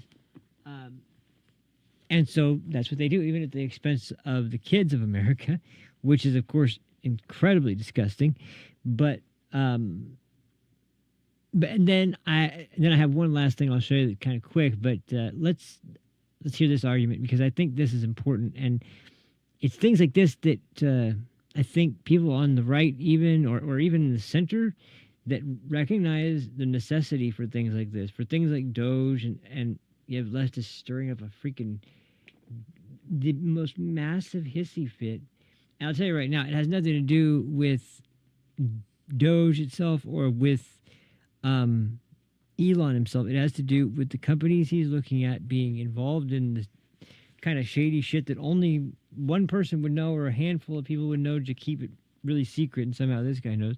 And number two, I wouldn't be surprised at all if in a lot of, especially schools, you have incredibly terrible conditions to be spending your day under. There was a town, I can't remember where it was. It was in northern Pennsylvania, I think. Um, it was a Blackwater cafe. What's it called? Anyway, I thought I heard something. So they don't have that much, and then when it comes to miniatures, well,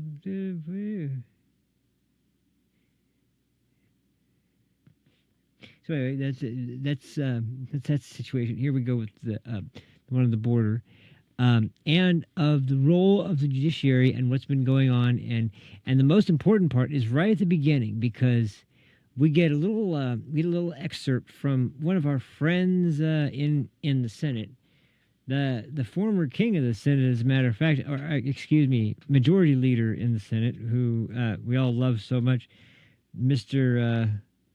Hip with the kids himself, Chuck Schumer, who is as far removed from anyone cool or anyone with a pulse, I guess, than Chuck Schumer.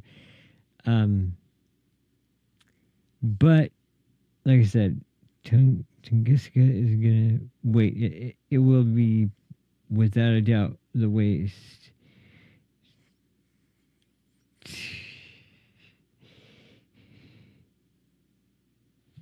Whoa, man! I dropped something again. I'm sorry about that. Oh, that was the mouse this time, though. I need that. Okay, so let's. I'll pull this up real quick, and we'll go over that, and then we'll probably wrap up with those last two shorter clips, and we'll prepare for tomorrow. Tomorrow, I've been preparing for the episode tomorrow because it was the first one I was going to do, but I knew this first one back was going to be a little rocky. I knew it was going to be somewhere I was going to have to address everything that was going on up until now, and I really didn't want it to be split up into two pieces. But when I heard this last night, I was like, hey, we can cover this, because the fact that these courts, there's so many courts now that have been dragged into this and are ruling against the presidential decisions. First of all, I don't know how many times that happened, but the fact that they're having it all over the place, it's rare enough for one to happen, and now all of a sudden they're happening all over the place. And then number two, the fact that the American people who voted for this man and his agenda is getting denied by a bunch of people that didn't have to appear in front of the American people one time to make their case about anything they believe in. Why? Oh, that's just what we decided to glean from the goddamn Constitution. Are you kidding me? That's where it came from, huh? Yeah, it's just.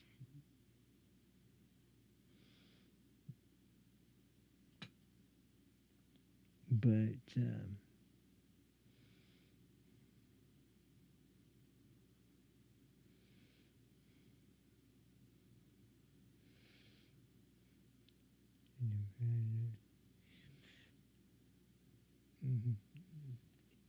I got these two. Okay, so I'm sorry. Let me get to the clip real quick. If I can find the freaking. The problem is I can't find the folder. Is it this one or is it?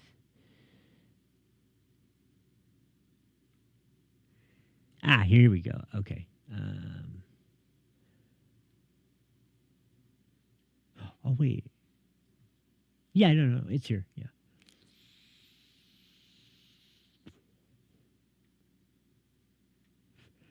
Let me see if I can get to the damn thing, though. Where are we? Oh, I'm in the wrong folder. Okay, here we go.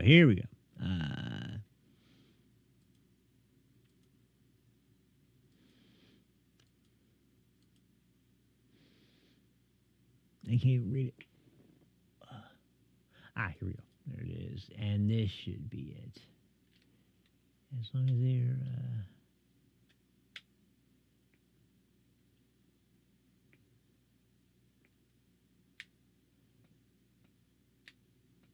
By the way, another person who's been standing up for Doge's decisions very well is Stephen Miller. That guy has been a force to be reckoned with on all of his interviews, man. I'm telling you, that guy really has been going in tooth and nail to any brawl that he's needed at to freaking just lay waste to people. Um, did I save it in this folder or did I save it in? This was. Let's see.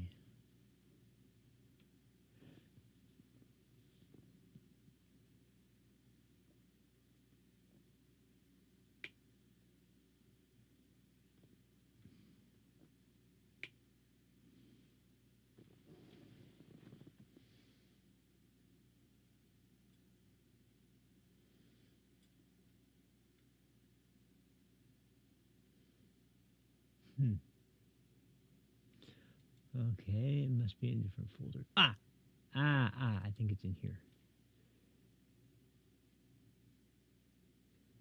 L, I think L.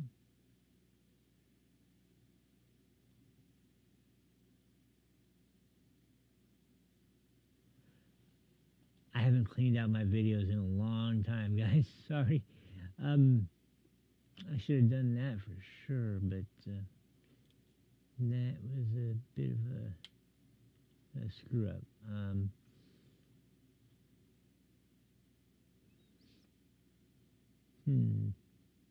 Are they still in the downloads folder? They might be there.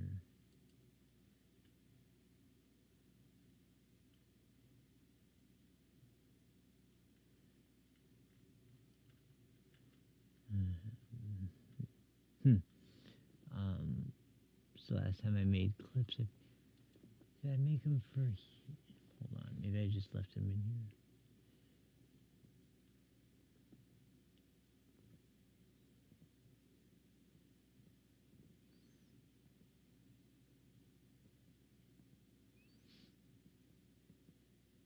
Nope, not in here. Okay, I'm gonna have to find where they went because I don't know where the hell I put them. Oh, wait. Videos. That's usually where things end up when I don't mean to have them end up there, and then I have to go digging for them. I'll bet you they're gonna be there. Oh, maybe not. Wow, really? Oh, wait, no, they're named. Oh, but no, that's not it either. Okay, I'll tell you what I can do. I can figure it out this way. I have to load the program. I think. Or wait, where'd the clips go though? I know Okay, I rendered them and they went into not into this folder. This wouldn't have been it. Where's Here, I'm gonna try and I'll do it the other way if I have to first, if I can get to it first. But that's fine. I don't care. Oh, it looks like it's starting up faster than I thought. That's good. I'm just downloading the editing software that I did this on and looking at, because I swear for some reason it keeps changing the save location on me, and I don't know why. I always save them to the same location, but now it keeps just changing the place where it's saving stuff without me directing it. I don't know why. And it's really annoying. But then I have to go digging around for it. Because I was getting good at that. I was getting much better at that. And now I freaking suck at it again because it's been sabotaging me. But it just surprises me that well, you can't even see the full save location in the bar because it's so tiny. It cuts it off before you even get to even close to the end of it. So, okay, let's see. Okay. Oh, I have to create a new project. Here, we'll just do something stupid and try to save it. Here, this is really short. I'll just do this. And I'm not actually going to save it. I'm just going to go to save it. And then. Okay. File. Because I need to get this figured out anyway, so killing two birds with one stone here. Okay. All right. wait. No, that not save. Oh wait, this is this is render. Okay.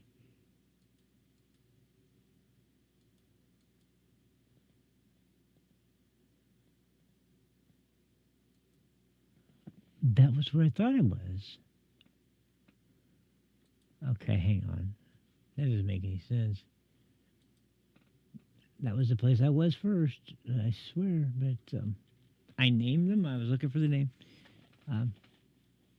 I guess it's just a sheer number of stuff that's there. Hold on, let me double check. If they're not there, I do have a backup, so I can at least make a separate case that's related. But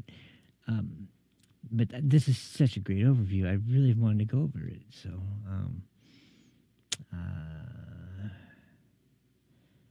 where's my here? Oh, that's why. It was a folder right next to it that I accidentally went to. Okay, all right, here. Yeah, here we go. Okay, I found it finally. Jeez Louise. Okay.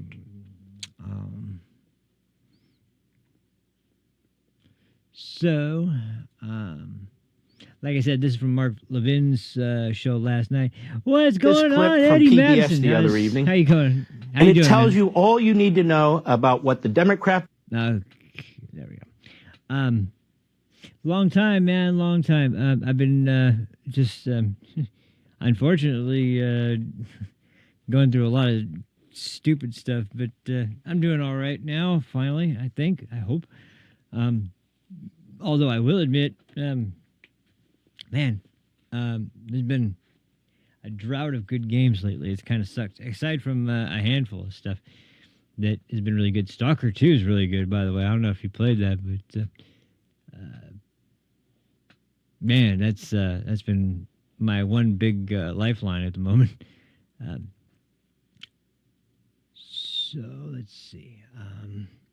Okay, we're gonna go ahead and switch.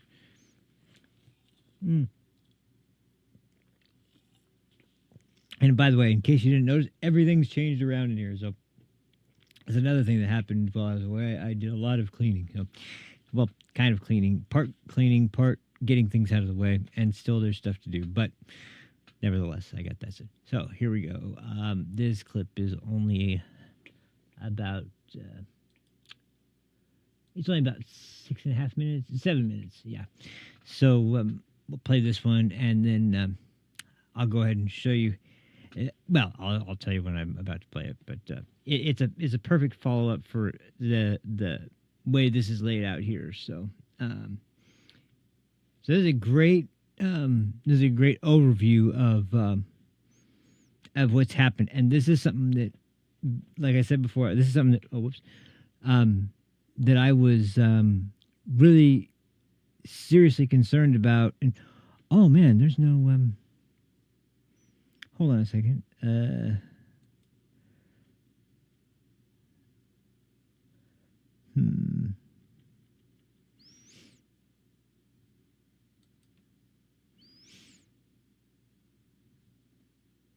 Oh, it is attached. That's weird. Okay. Oh, well, one last thing then. Not unhide all. Well, I guess when it makes noise, it'll show up. Sorry. Okay.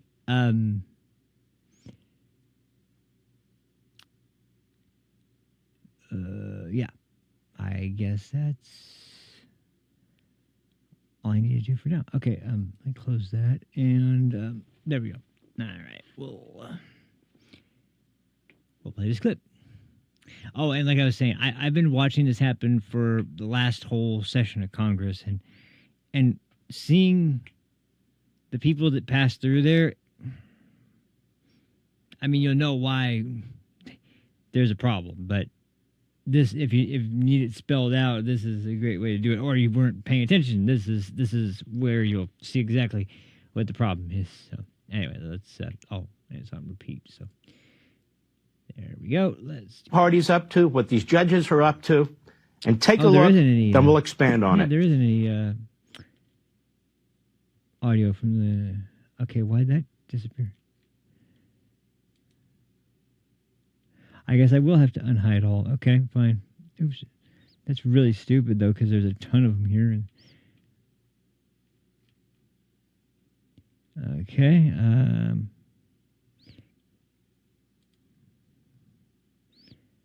I didn't even mean...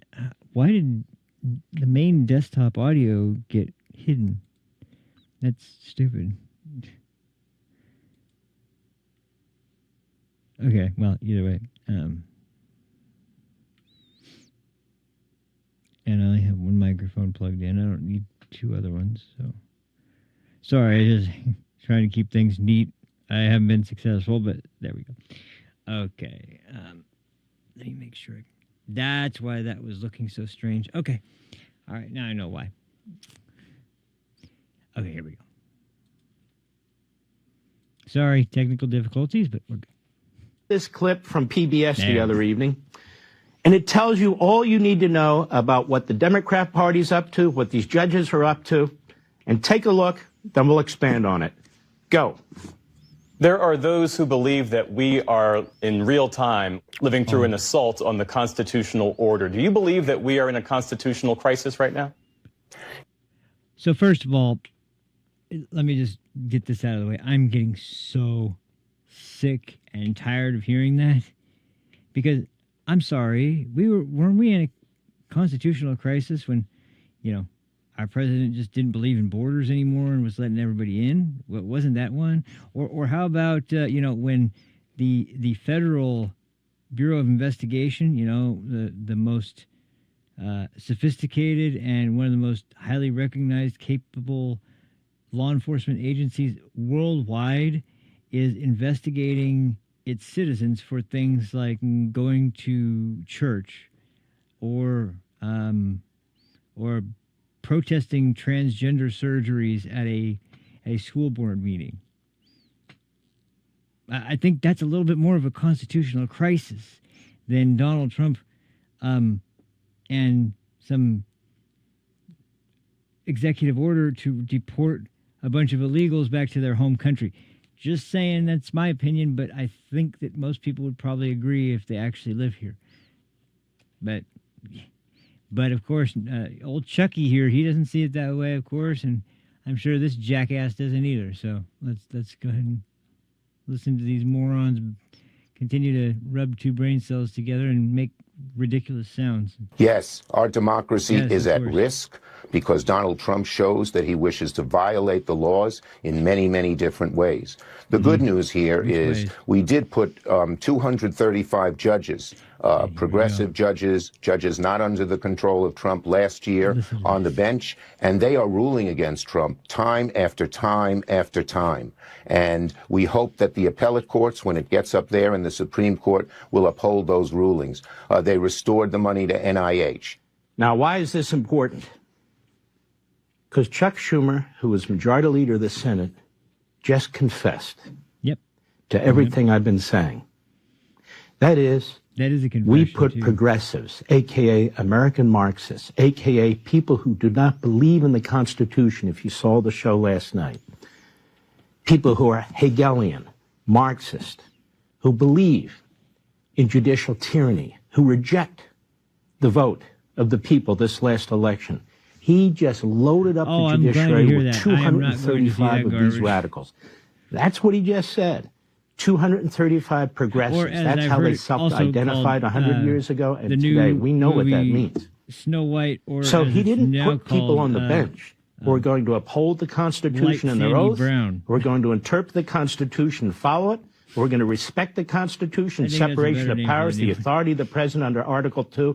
He put people on the bench for the sole purpose of usurping, thwarting, and obstructing Donald Trump should he get elected by the American people. He just said it. Now, and he's proud of it. Last night's program, I went into great depth about why the Democrat Party, why these judges and their media, why they and we have almost nothing in common. Because we embrace our founding, we embrace the founders, the Declaration, the Constitution, John Locke, Montesquieu, Jefferson, Madison, and so forth. They do not. They reject the Declaration. They reject the Constitution. They're good at sloganeering and waving it around. but they despise it. And they're good in these at shooting up elections, if Tesla they win, dealerships they have a and breaking mandate. their If they windows lose, they go to their unelected branches. The massive bureaucracy that they've Which we'll built be getting into and these that this judges week that too, by they've the way, of installed. course. The progressives, he said, for the purpose of thwarting Trump. It is they who are unconstitutional. It is they who are anti-democratic. It is they who are tyrannical. Now, where does this whole idea of judicial review comes from? You hear people come on this channel. They're on other channels.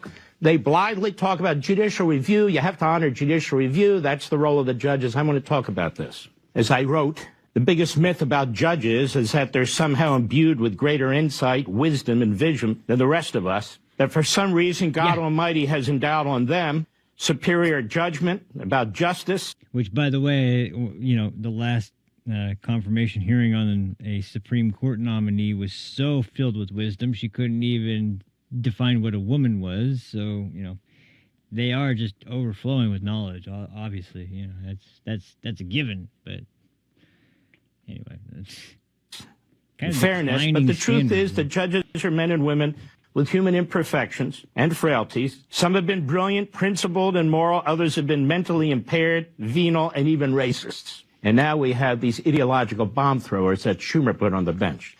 I want you to remember that 3 of the most horrendous things ever done to this country were done by the United States Supreme Court. The Dred Scott decision of 1856, upholding slavery, basically said black people in the United States can never be free and can never be citizens. That was the Supreme Court. We had to fight a civil war, we the people, to undo that. Not that long later, about 40 years, 1896, Plessy versus Ferguson, that was another separate but equal is equal, enshrining segregation into our Constitution. It's not in the Constitution. They said it is. Then sometime later in Korematsu versus the United States, what was that? This was really internment camps set up for 120,000 Japanese Americans and Americans of Japanese descent. The great Franklin Roosevelt. World War II. 3 of the most horrific decisions that had major consequences for this country came not from we the people or the president or the Congress, but the judiciary. Thomas Jefferson said in 1825, this member of the government, the judiciary, was at first considered as the most harmless and hapless of all its organs. But it is proved that the power of declaring what the law is, by sapping and mining slyly and without alarm the foundations of the Constitution, can do what open force would not dare attempt.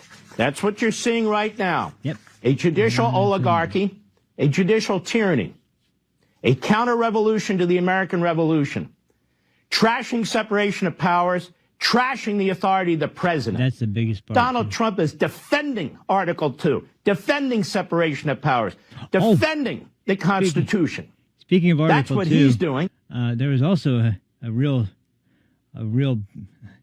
intellectual titan that was being questioned for a confirmation hearing in front of Congress, who was asked, what's Article 2 of the Constitution? And she's like, that one's not coming to me right now. It's like, oh, it's not coming to you right now. The branch of government that is responsible for you being here today to attempt to become a judge over one of our federal courts is, but you can't remember what Article 2 is, despite them doing it. Like, what the? That's the brain trust that they have on the left right now. They can't be bothered with silly things. As a matter of fact, that's another continuing theme this week, but we'll get to that when we get to it. But that's just the point, is that the caliber of the people is just terrible.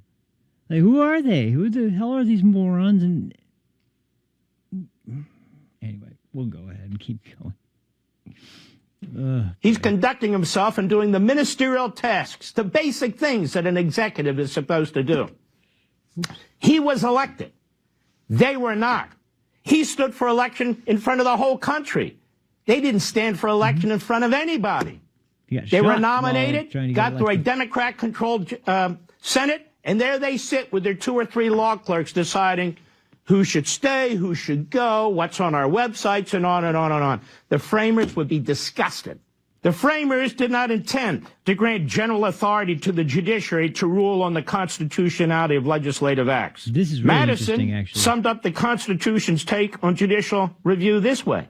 He doubted whether it was not going too far to extend the jurisdiction of the court generally to cases arising under the Constitution, and whether it ought not to be limited to cases of a judicial nature only, staying in their lane. The right of expounding the Constitution in cases not of this nature ought not to be given to that department. That comes out of Madison's notes during the Constitutional Convention. The final analysis that the framers had wanted to empower the judiciary with the legislative veto, they could have done so. They did not. Instead, the convention crafted a federal judiciary like many other provisions of the final Constitution as a product of compromise. It was a compromise between the interests of the individual states and the need for a federal government that would be strong enough and flexible enough to meet the present and future needs of a nation with diverse interests. It was also the clear intention of the framers that no one branch could be subsumed by the other. The judiciary did not represent a threat, Hamilton wrote in Federalists, so long as the judiciary remains truly distinct from both the legislative and the executive. Boom. And what just happened? They are not remaining anymore distinct because, well, at least on the federal court level. Now, of course, you go state by state, and local courts they're a totally different story. And it seems like the Supreme Court is still more or less fairly pretty down the middle for the most part. They have individual justices that are very, very obviously extreme partisan. However, they also have justices that are extremely thoughtful and are there to do their job in the way that they believe is the most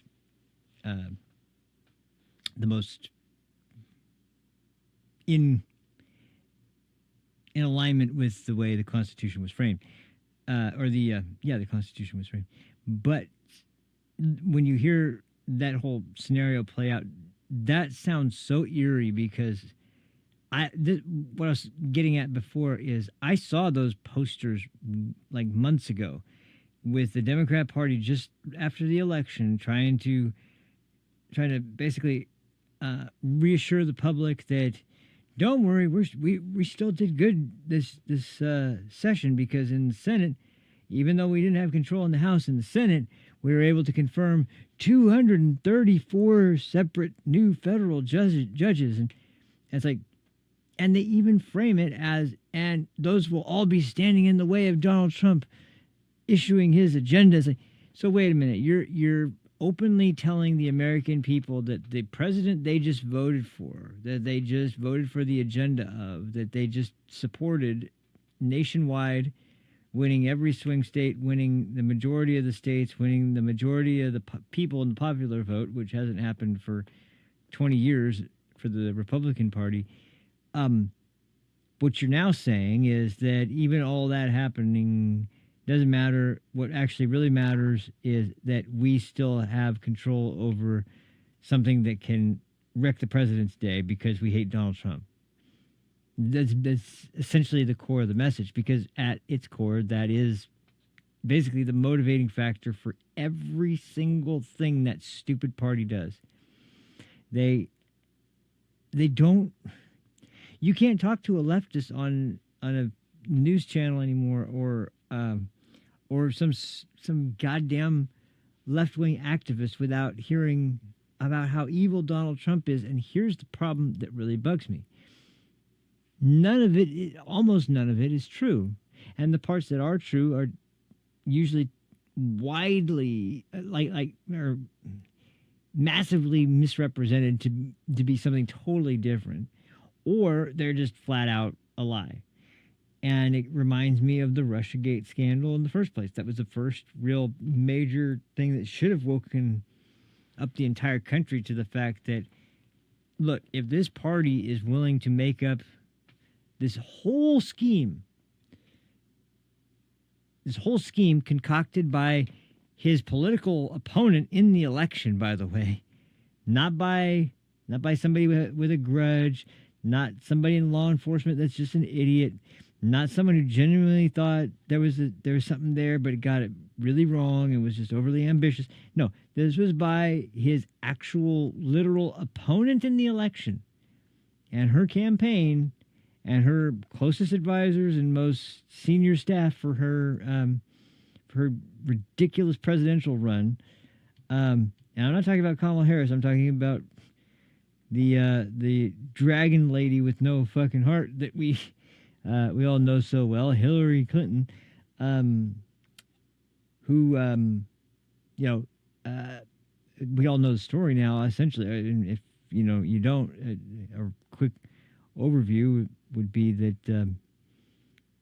the Clinton campaign, through several foreign and domestic allies, essentially hired a British former spy named Christopher Steele to go through a law firm that had access to some sort of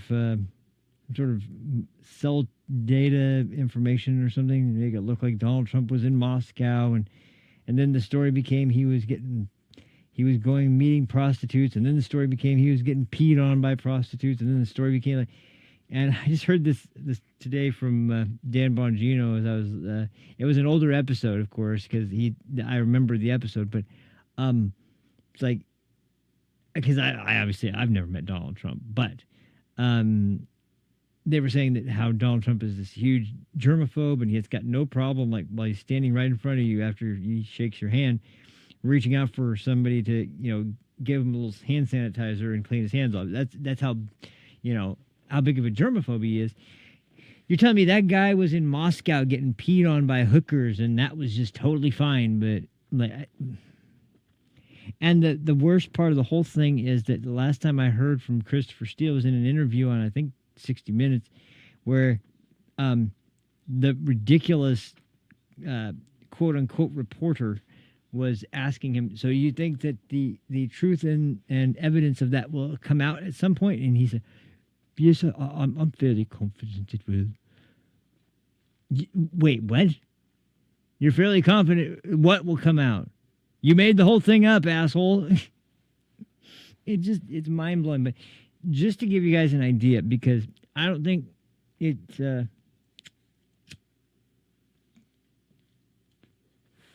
I don't think it can be done justice without having you at least see an example of one of these absolute, people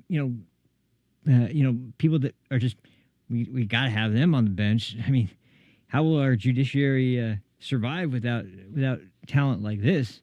So that was where I think I'll just show one because one's pretty reflective of them all. But I will probably play some more throughout the week because this is just becoming so blatantly obvious. And when you see these people, these are the people, like out of everybody in the country, there's some experienced, incredibly intelligent, shrewd, talented lawyers in the country. Problem is that not lawyers, judges in this country that are completely willing to check their bias at the door. They leave it behind. They are calling things down the middle, and they are overseeing their cases and deciding them straight down the middle like is supposed to happen. When you hear just some of the small aspects of their life described in these hearings and the questions and the concerns brought up by people on the Republican side and the actual answers that are given is like, and then you realize, okay, that person actually got not only did they get through this hearing without, getting ripped apart so badly that they walked away in shame, they stayed in and actually were approved. These people. So I'll introduce you to one of them right now, and this one's pretty incredible, but also just speaks volumes about the quality of people that we are allowing on the federal bench. I watched Judge Judy on a short interview the other day tear freaking Alvin Bragg to pieces over the fact that he's running around chasing Trump everywhere while the city falls into ruin. And she's like, I would like to see our district attorney actually focus on the things that are threatening the lives of New York citizens and not this giant vendetta he has against Donald Trump for whatever reason. Shit. Put Judge Judy on one of the courts, God damn it. Jesus Christ. Why not?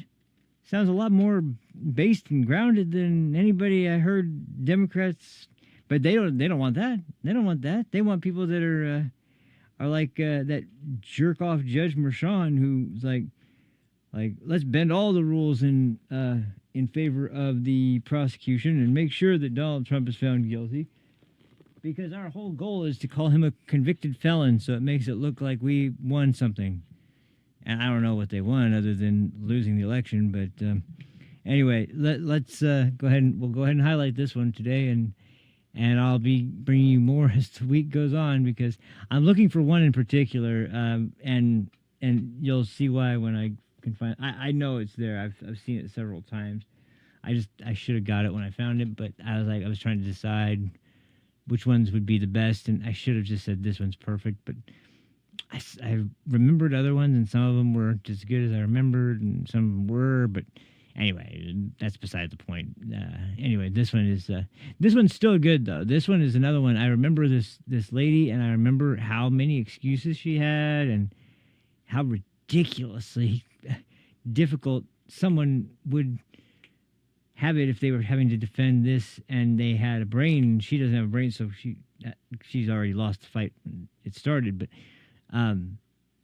But yeah, it's just like. And what really blows my mind is that, like, you look at it, it's like there's no shame. Chuck Schumer's going on TV and explaining how great this is, without even a hint of shame at the idea that his party has to basically ignore and subvert and get around illegally and not without any consent by his constituents or any member of the United States population, that he can avoid following the rules because, well, Donald Trump just uniquely deserves this kind of treatment. So yeah, that's definitely the American position. No, actually, it's not. It's not the American position, and the whole idea of our democracy being at stake and this and that. It's just. It's so pathetic at this point. It's a meme of itself, and yet they still talk about it and try and act like it's this. The only people that still mention it and aren't cracking a joke are Senate Democrats and House Democrats. Any elected Democrat is the only person in this country that's not laughing their ass off at the idea that Donald Trump is a threat to democracy. But I mean, we're talking about the party that basically said, yeah, Joe Biden won the primary, but he's definitely going to lose the election. Let's get him out of here and bring somebody else in. Well, who? The voters haven't voted. Forget them. Let's just get somebody in that we think will win. Well, it's not good. I don't know. There's nobody really. Well, I think we're going to have to run Kamala then. After all, we promised, because, she's black.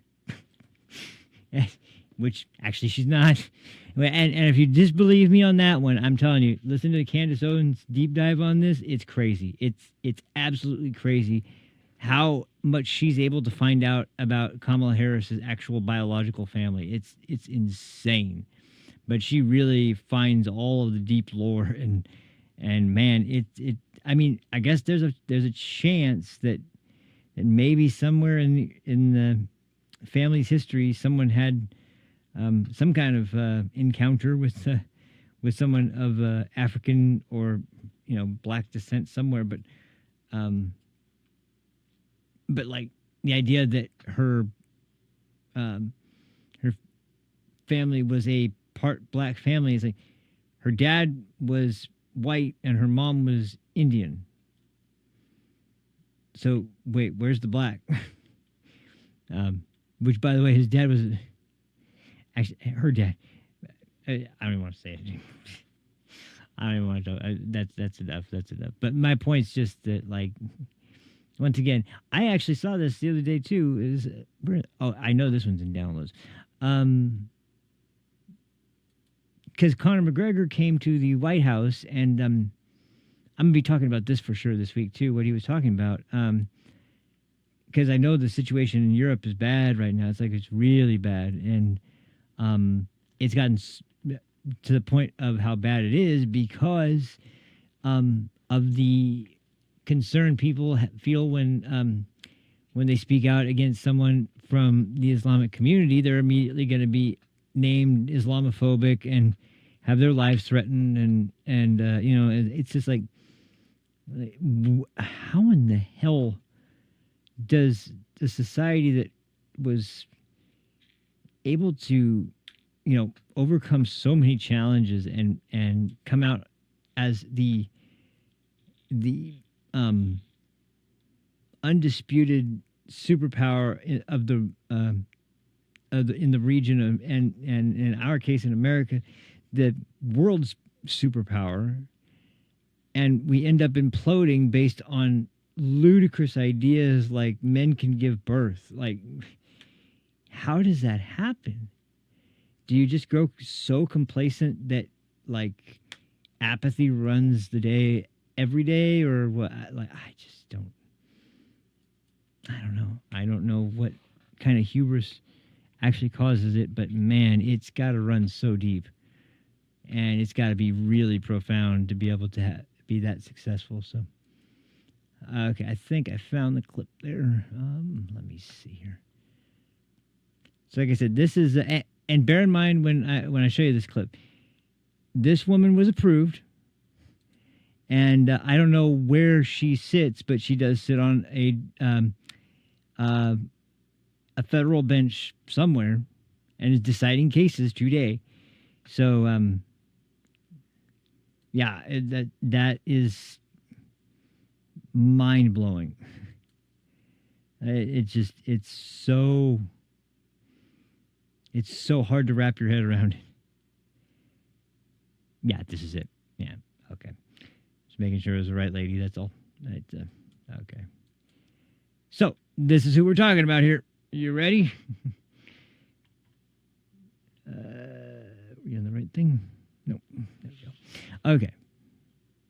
Holy. Thank you, Mr. Chairman. Congratulations to all of the nominees. Judge Ali Khan, I think the last time you and I visited, it was before the Homeland Security Committee.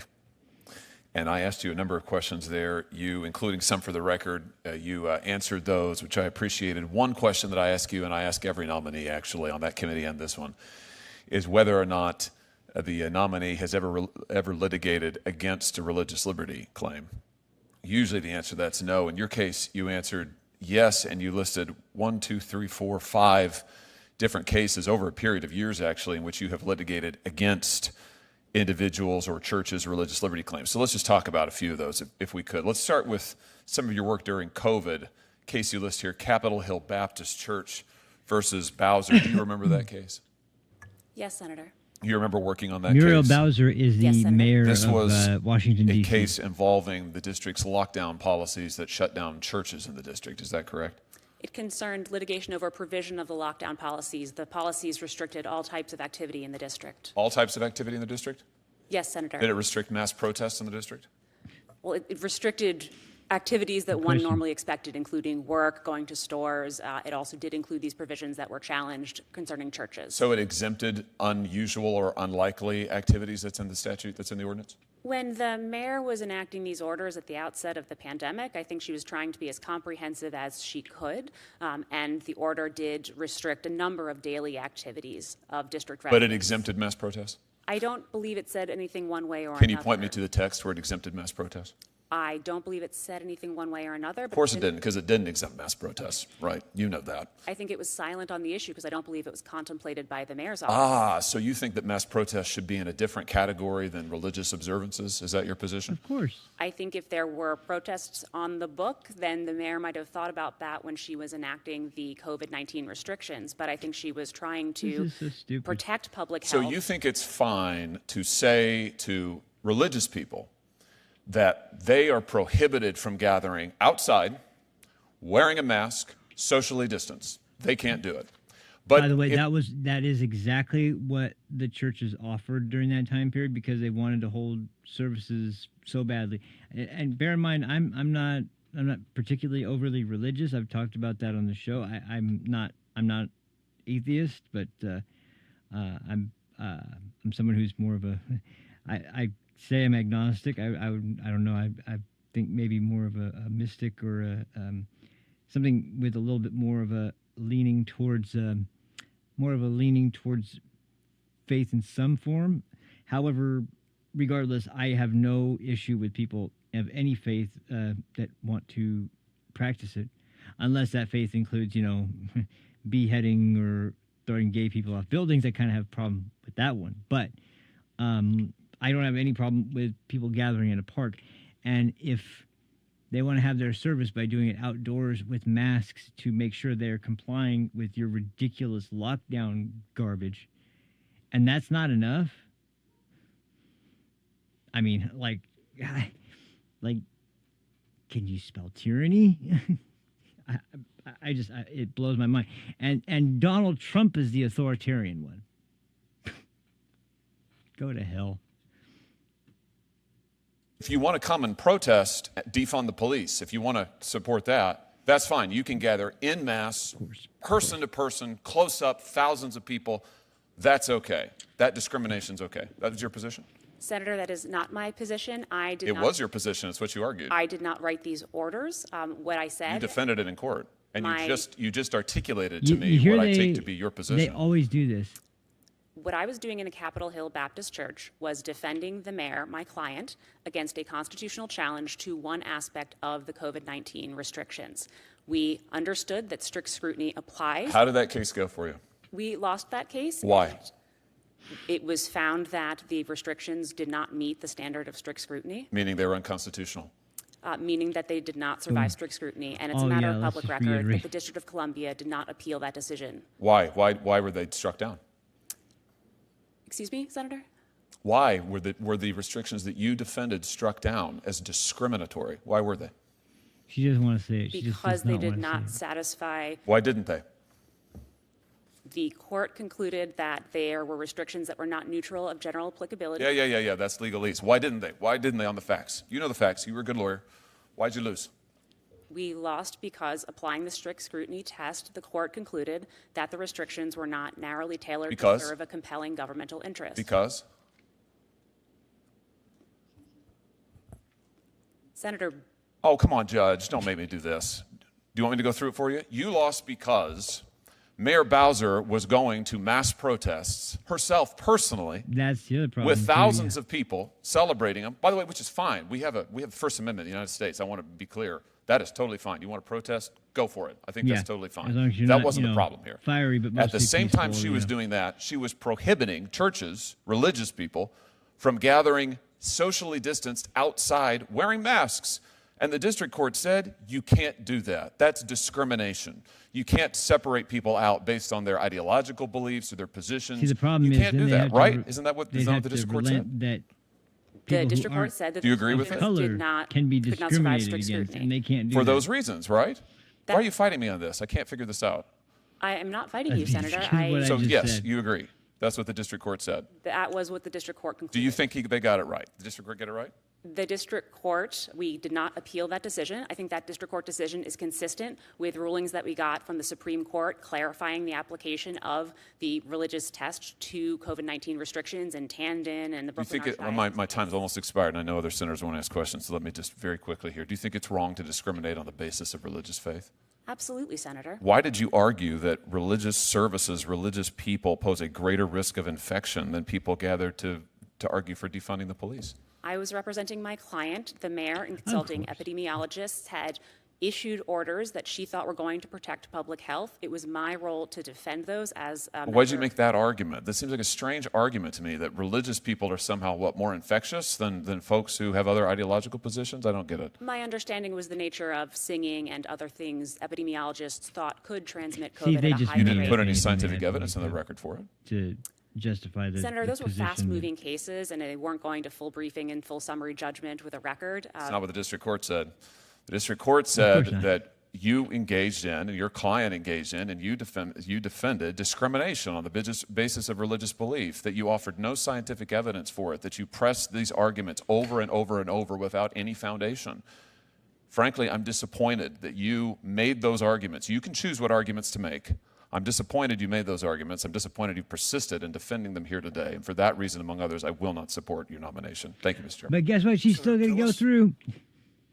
And that's the point. And that, that really illustrates what I'm getting at. That the overarching theme here is that more than anything else to the left and to extreme, not to the left, to extreme left-wing ideologues that are in governmental positions of power, they hate religion. They are a breed of people that come from wealthy families with secular beliefs, and also these strange ideas that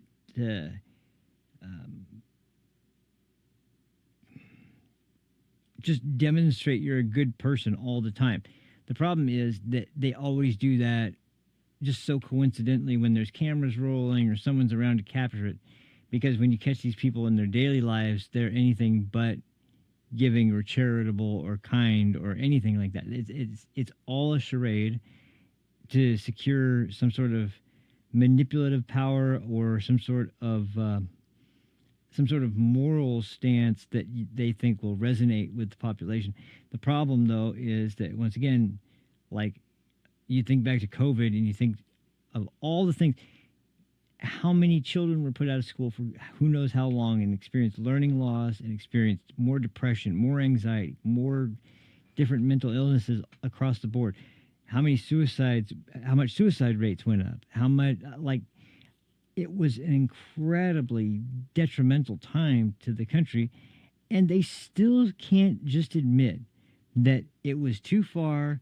We pushed for too draconian measures because we were desperate to beat Donald Trump in that election. And according to them, they did handily because, that was the most free and fair election of our lifetimes, So, what's the problem? But once again, there's just too many holes in the story and they can't defend it. So, and like I said, 254 people like that were passed into positions of a federal bench. Because it doesn't. Oh, my picture just fell off the wall. Why is everything falling today? It's all right. It didn't break. Anyway, that's how many people actually made it through. And now look what they're doing. They're saying, nope, you can't. The judge actually ordered a flight to what was it?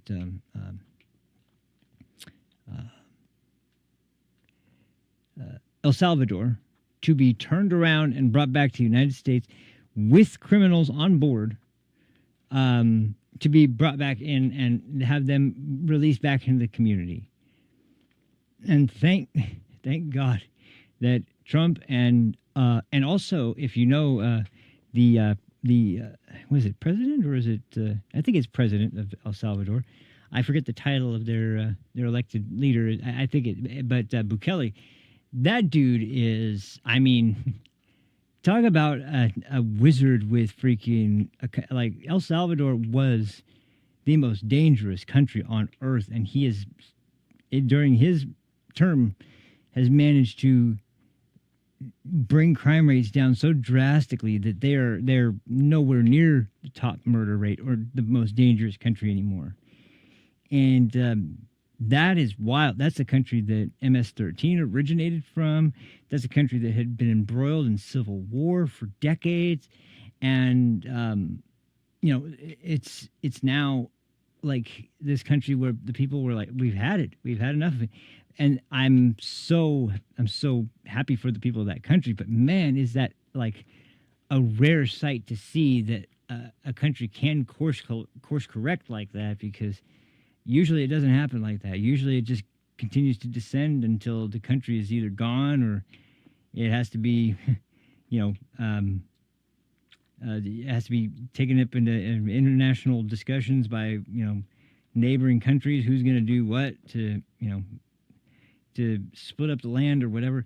And it just gets uglier and uglier. But the people that were there, that were doing all this stuff, like, where do they go? Because the prisons in El Salvador, like, they're not exactly a place you'd want to spend an afternoon, in good company, because they're extremely dangerous, and there's nothing that's very welcoming or comforting about them at all when you see them, even from pictures. So, it's a crazy situation, but the idea that you would say a flight down there is like, and this was a great point that I think it was Trump brought up, but it might have been Tom Homan, I can't remember, but it was like, you don't know how much gas is in the plane, you don't know how far along they are, you don't know what kinds of territory they are over right now, you don't know who else might be within their airspace, and on top of that, once again, you've got a crew flying a group of violent criminals back to their home country, where they are going to be immediately arrested and taken to their prisons. And freaking Bukele, he had the cameras running, and was it a show of force? If there was ever a show of force that you've ever seen on camera before, that was a show of force for the country of El Salvador, as to what happens to people who have crossed the border and are coming back and are members of an illegal gang or an illegal enterprise of some sort. No, you're going to be dealt with very swiftly.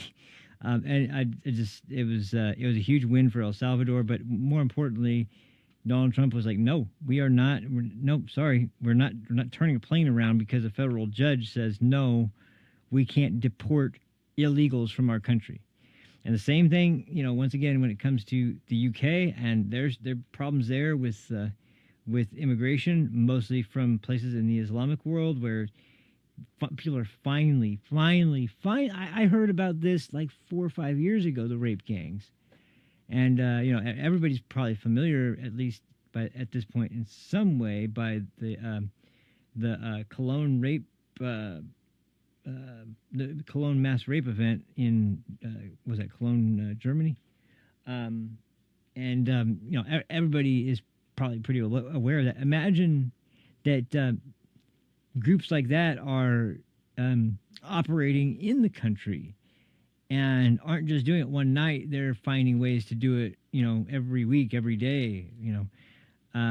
It's incredibly depraved. It's amazingly disgusting. And the people that make excuses for that kind of shit by using the excuse of Islamophobia or intolerance or some stupid garbage like you're a supporter of an apartheid state like Israel, you just want to murder all the Palestinian people. It's like, okay, these aren't even Palestinians. I don't know where you're getting the idea that they're all Palestinians. We know that they're all from Arabic countries. We don't know anything about all the people that came there. But what I know is, I don't care what your faith is or what country you came from. If you belong to a gang that is systematically luring in, drugging, and raping young girls, you're a piece of garbage, and you don't belong in a civilized country. I don't give a shit where you're from or what your religion is. I don't give a shit if your religion tells you to do that. Sorry. You got to find a island to live out your sick fantasies on, because it doesn't belong on a place with people like us who want to protect people around us. It's just... And the fact that people were so willing to give up their morals out of fear of being labeled a bigot. Like, fine, call me a bigot then. I'll be the bigot that's defending people and women from getting fucking raped by savages that have no concern for human life whatsoever. So, yeah, label me that if you want. That's fine. But, I mean, I'll sleep fine at night still. So, anyway, I better stop before I go on too long of a rant because I got plenty more to come this week. So, God, it's good to be back. Thank you guys so much for watching today. I am really serious. Like I said at the very beginning, I've been really wondering why at the very beginning I was able to do almost 2 months without one interruption. I kept going for 2 months without any problem, and then all of a sudden I had the first crash and stopped for a couple weeks, and then I had the second crash and I stopped for a long time, and then I had the third crash. This time I stopped for another couple weeks, and it's like, what is going on here? Part of it's me, but another part of it seems to be things I can't control. But like, it's also the fact that it just becomes, like I said, so debilitating at some point that like, why can I please catch a break here? Like, what's going on?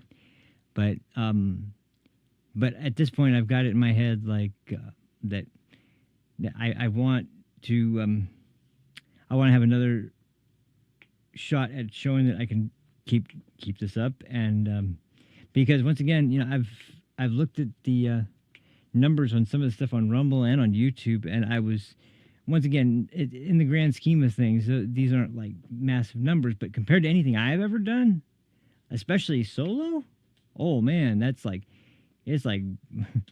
like several times over bigger, which is pathetic, but it is. So thank you guys all for watching. I really appreciate it. And I'll be with you guys tomorrow. I'll try to make it a little bit earlier. I was trying to make it on about an hour earlier than I did, but got caught, like I said, getting those clips ready. So I should have everything I need more or less already, except for that one clip I want to find of that one other judicial nominee that I thought was a perfect example. But that's the only thing I got to find before tomorrow. Everything else should be ready to go, including, I'll just spoil it now a little bit, but I'll tease it. Something involving Sam Cedar that I just could not let go without throwing my 2 cents into, because the guy, he deserves to have a new asshole ripped in him. So, yeah, that's what I plan to do next time tomorrow. So, hope to see you on that one. Till then, have a fantastic afternoon, guys, or evening, whatever it is where you are, night. And I'll see you then. Have a good one. Peace. Now, I can't read it. There's no words on it. Okay. Ready? Sure. There's no words there. To play us out. What does that mean? To play us out. What is? For credits. I don't know what that means. To play us out. What does that mean? To end the show? Yeah. Yeah. All right. Go. Go.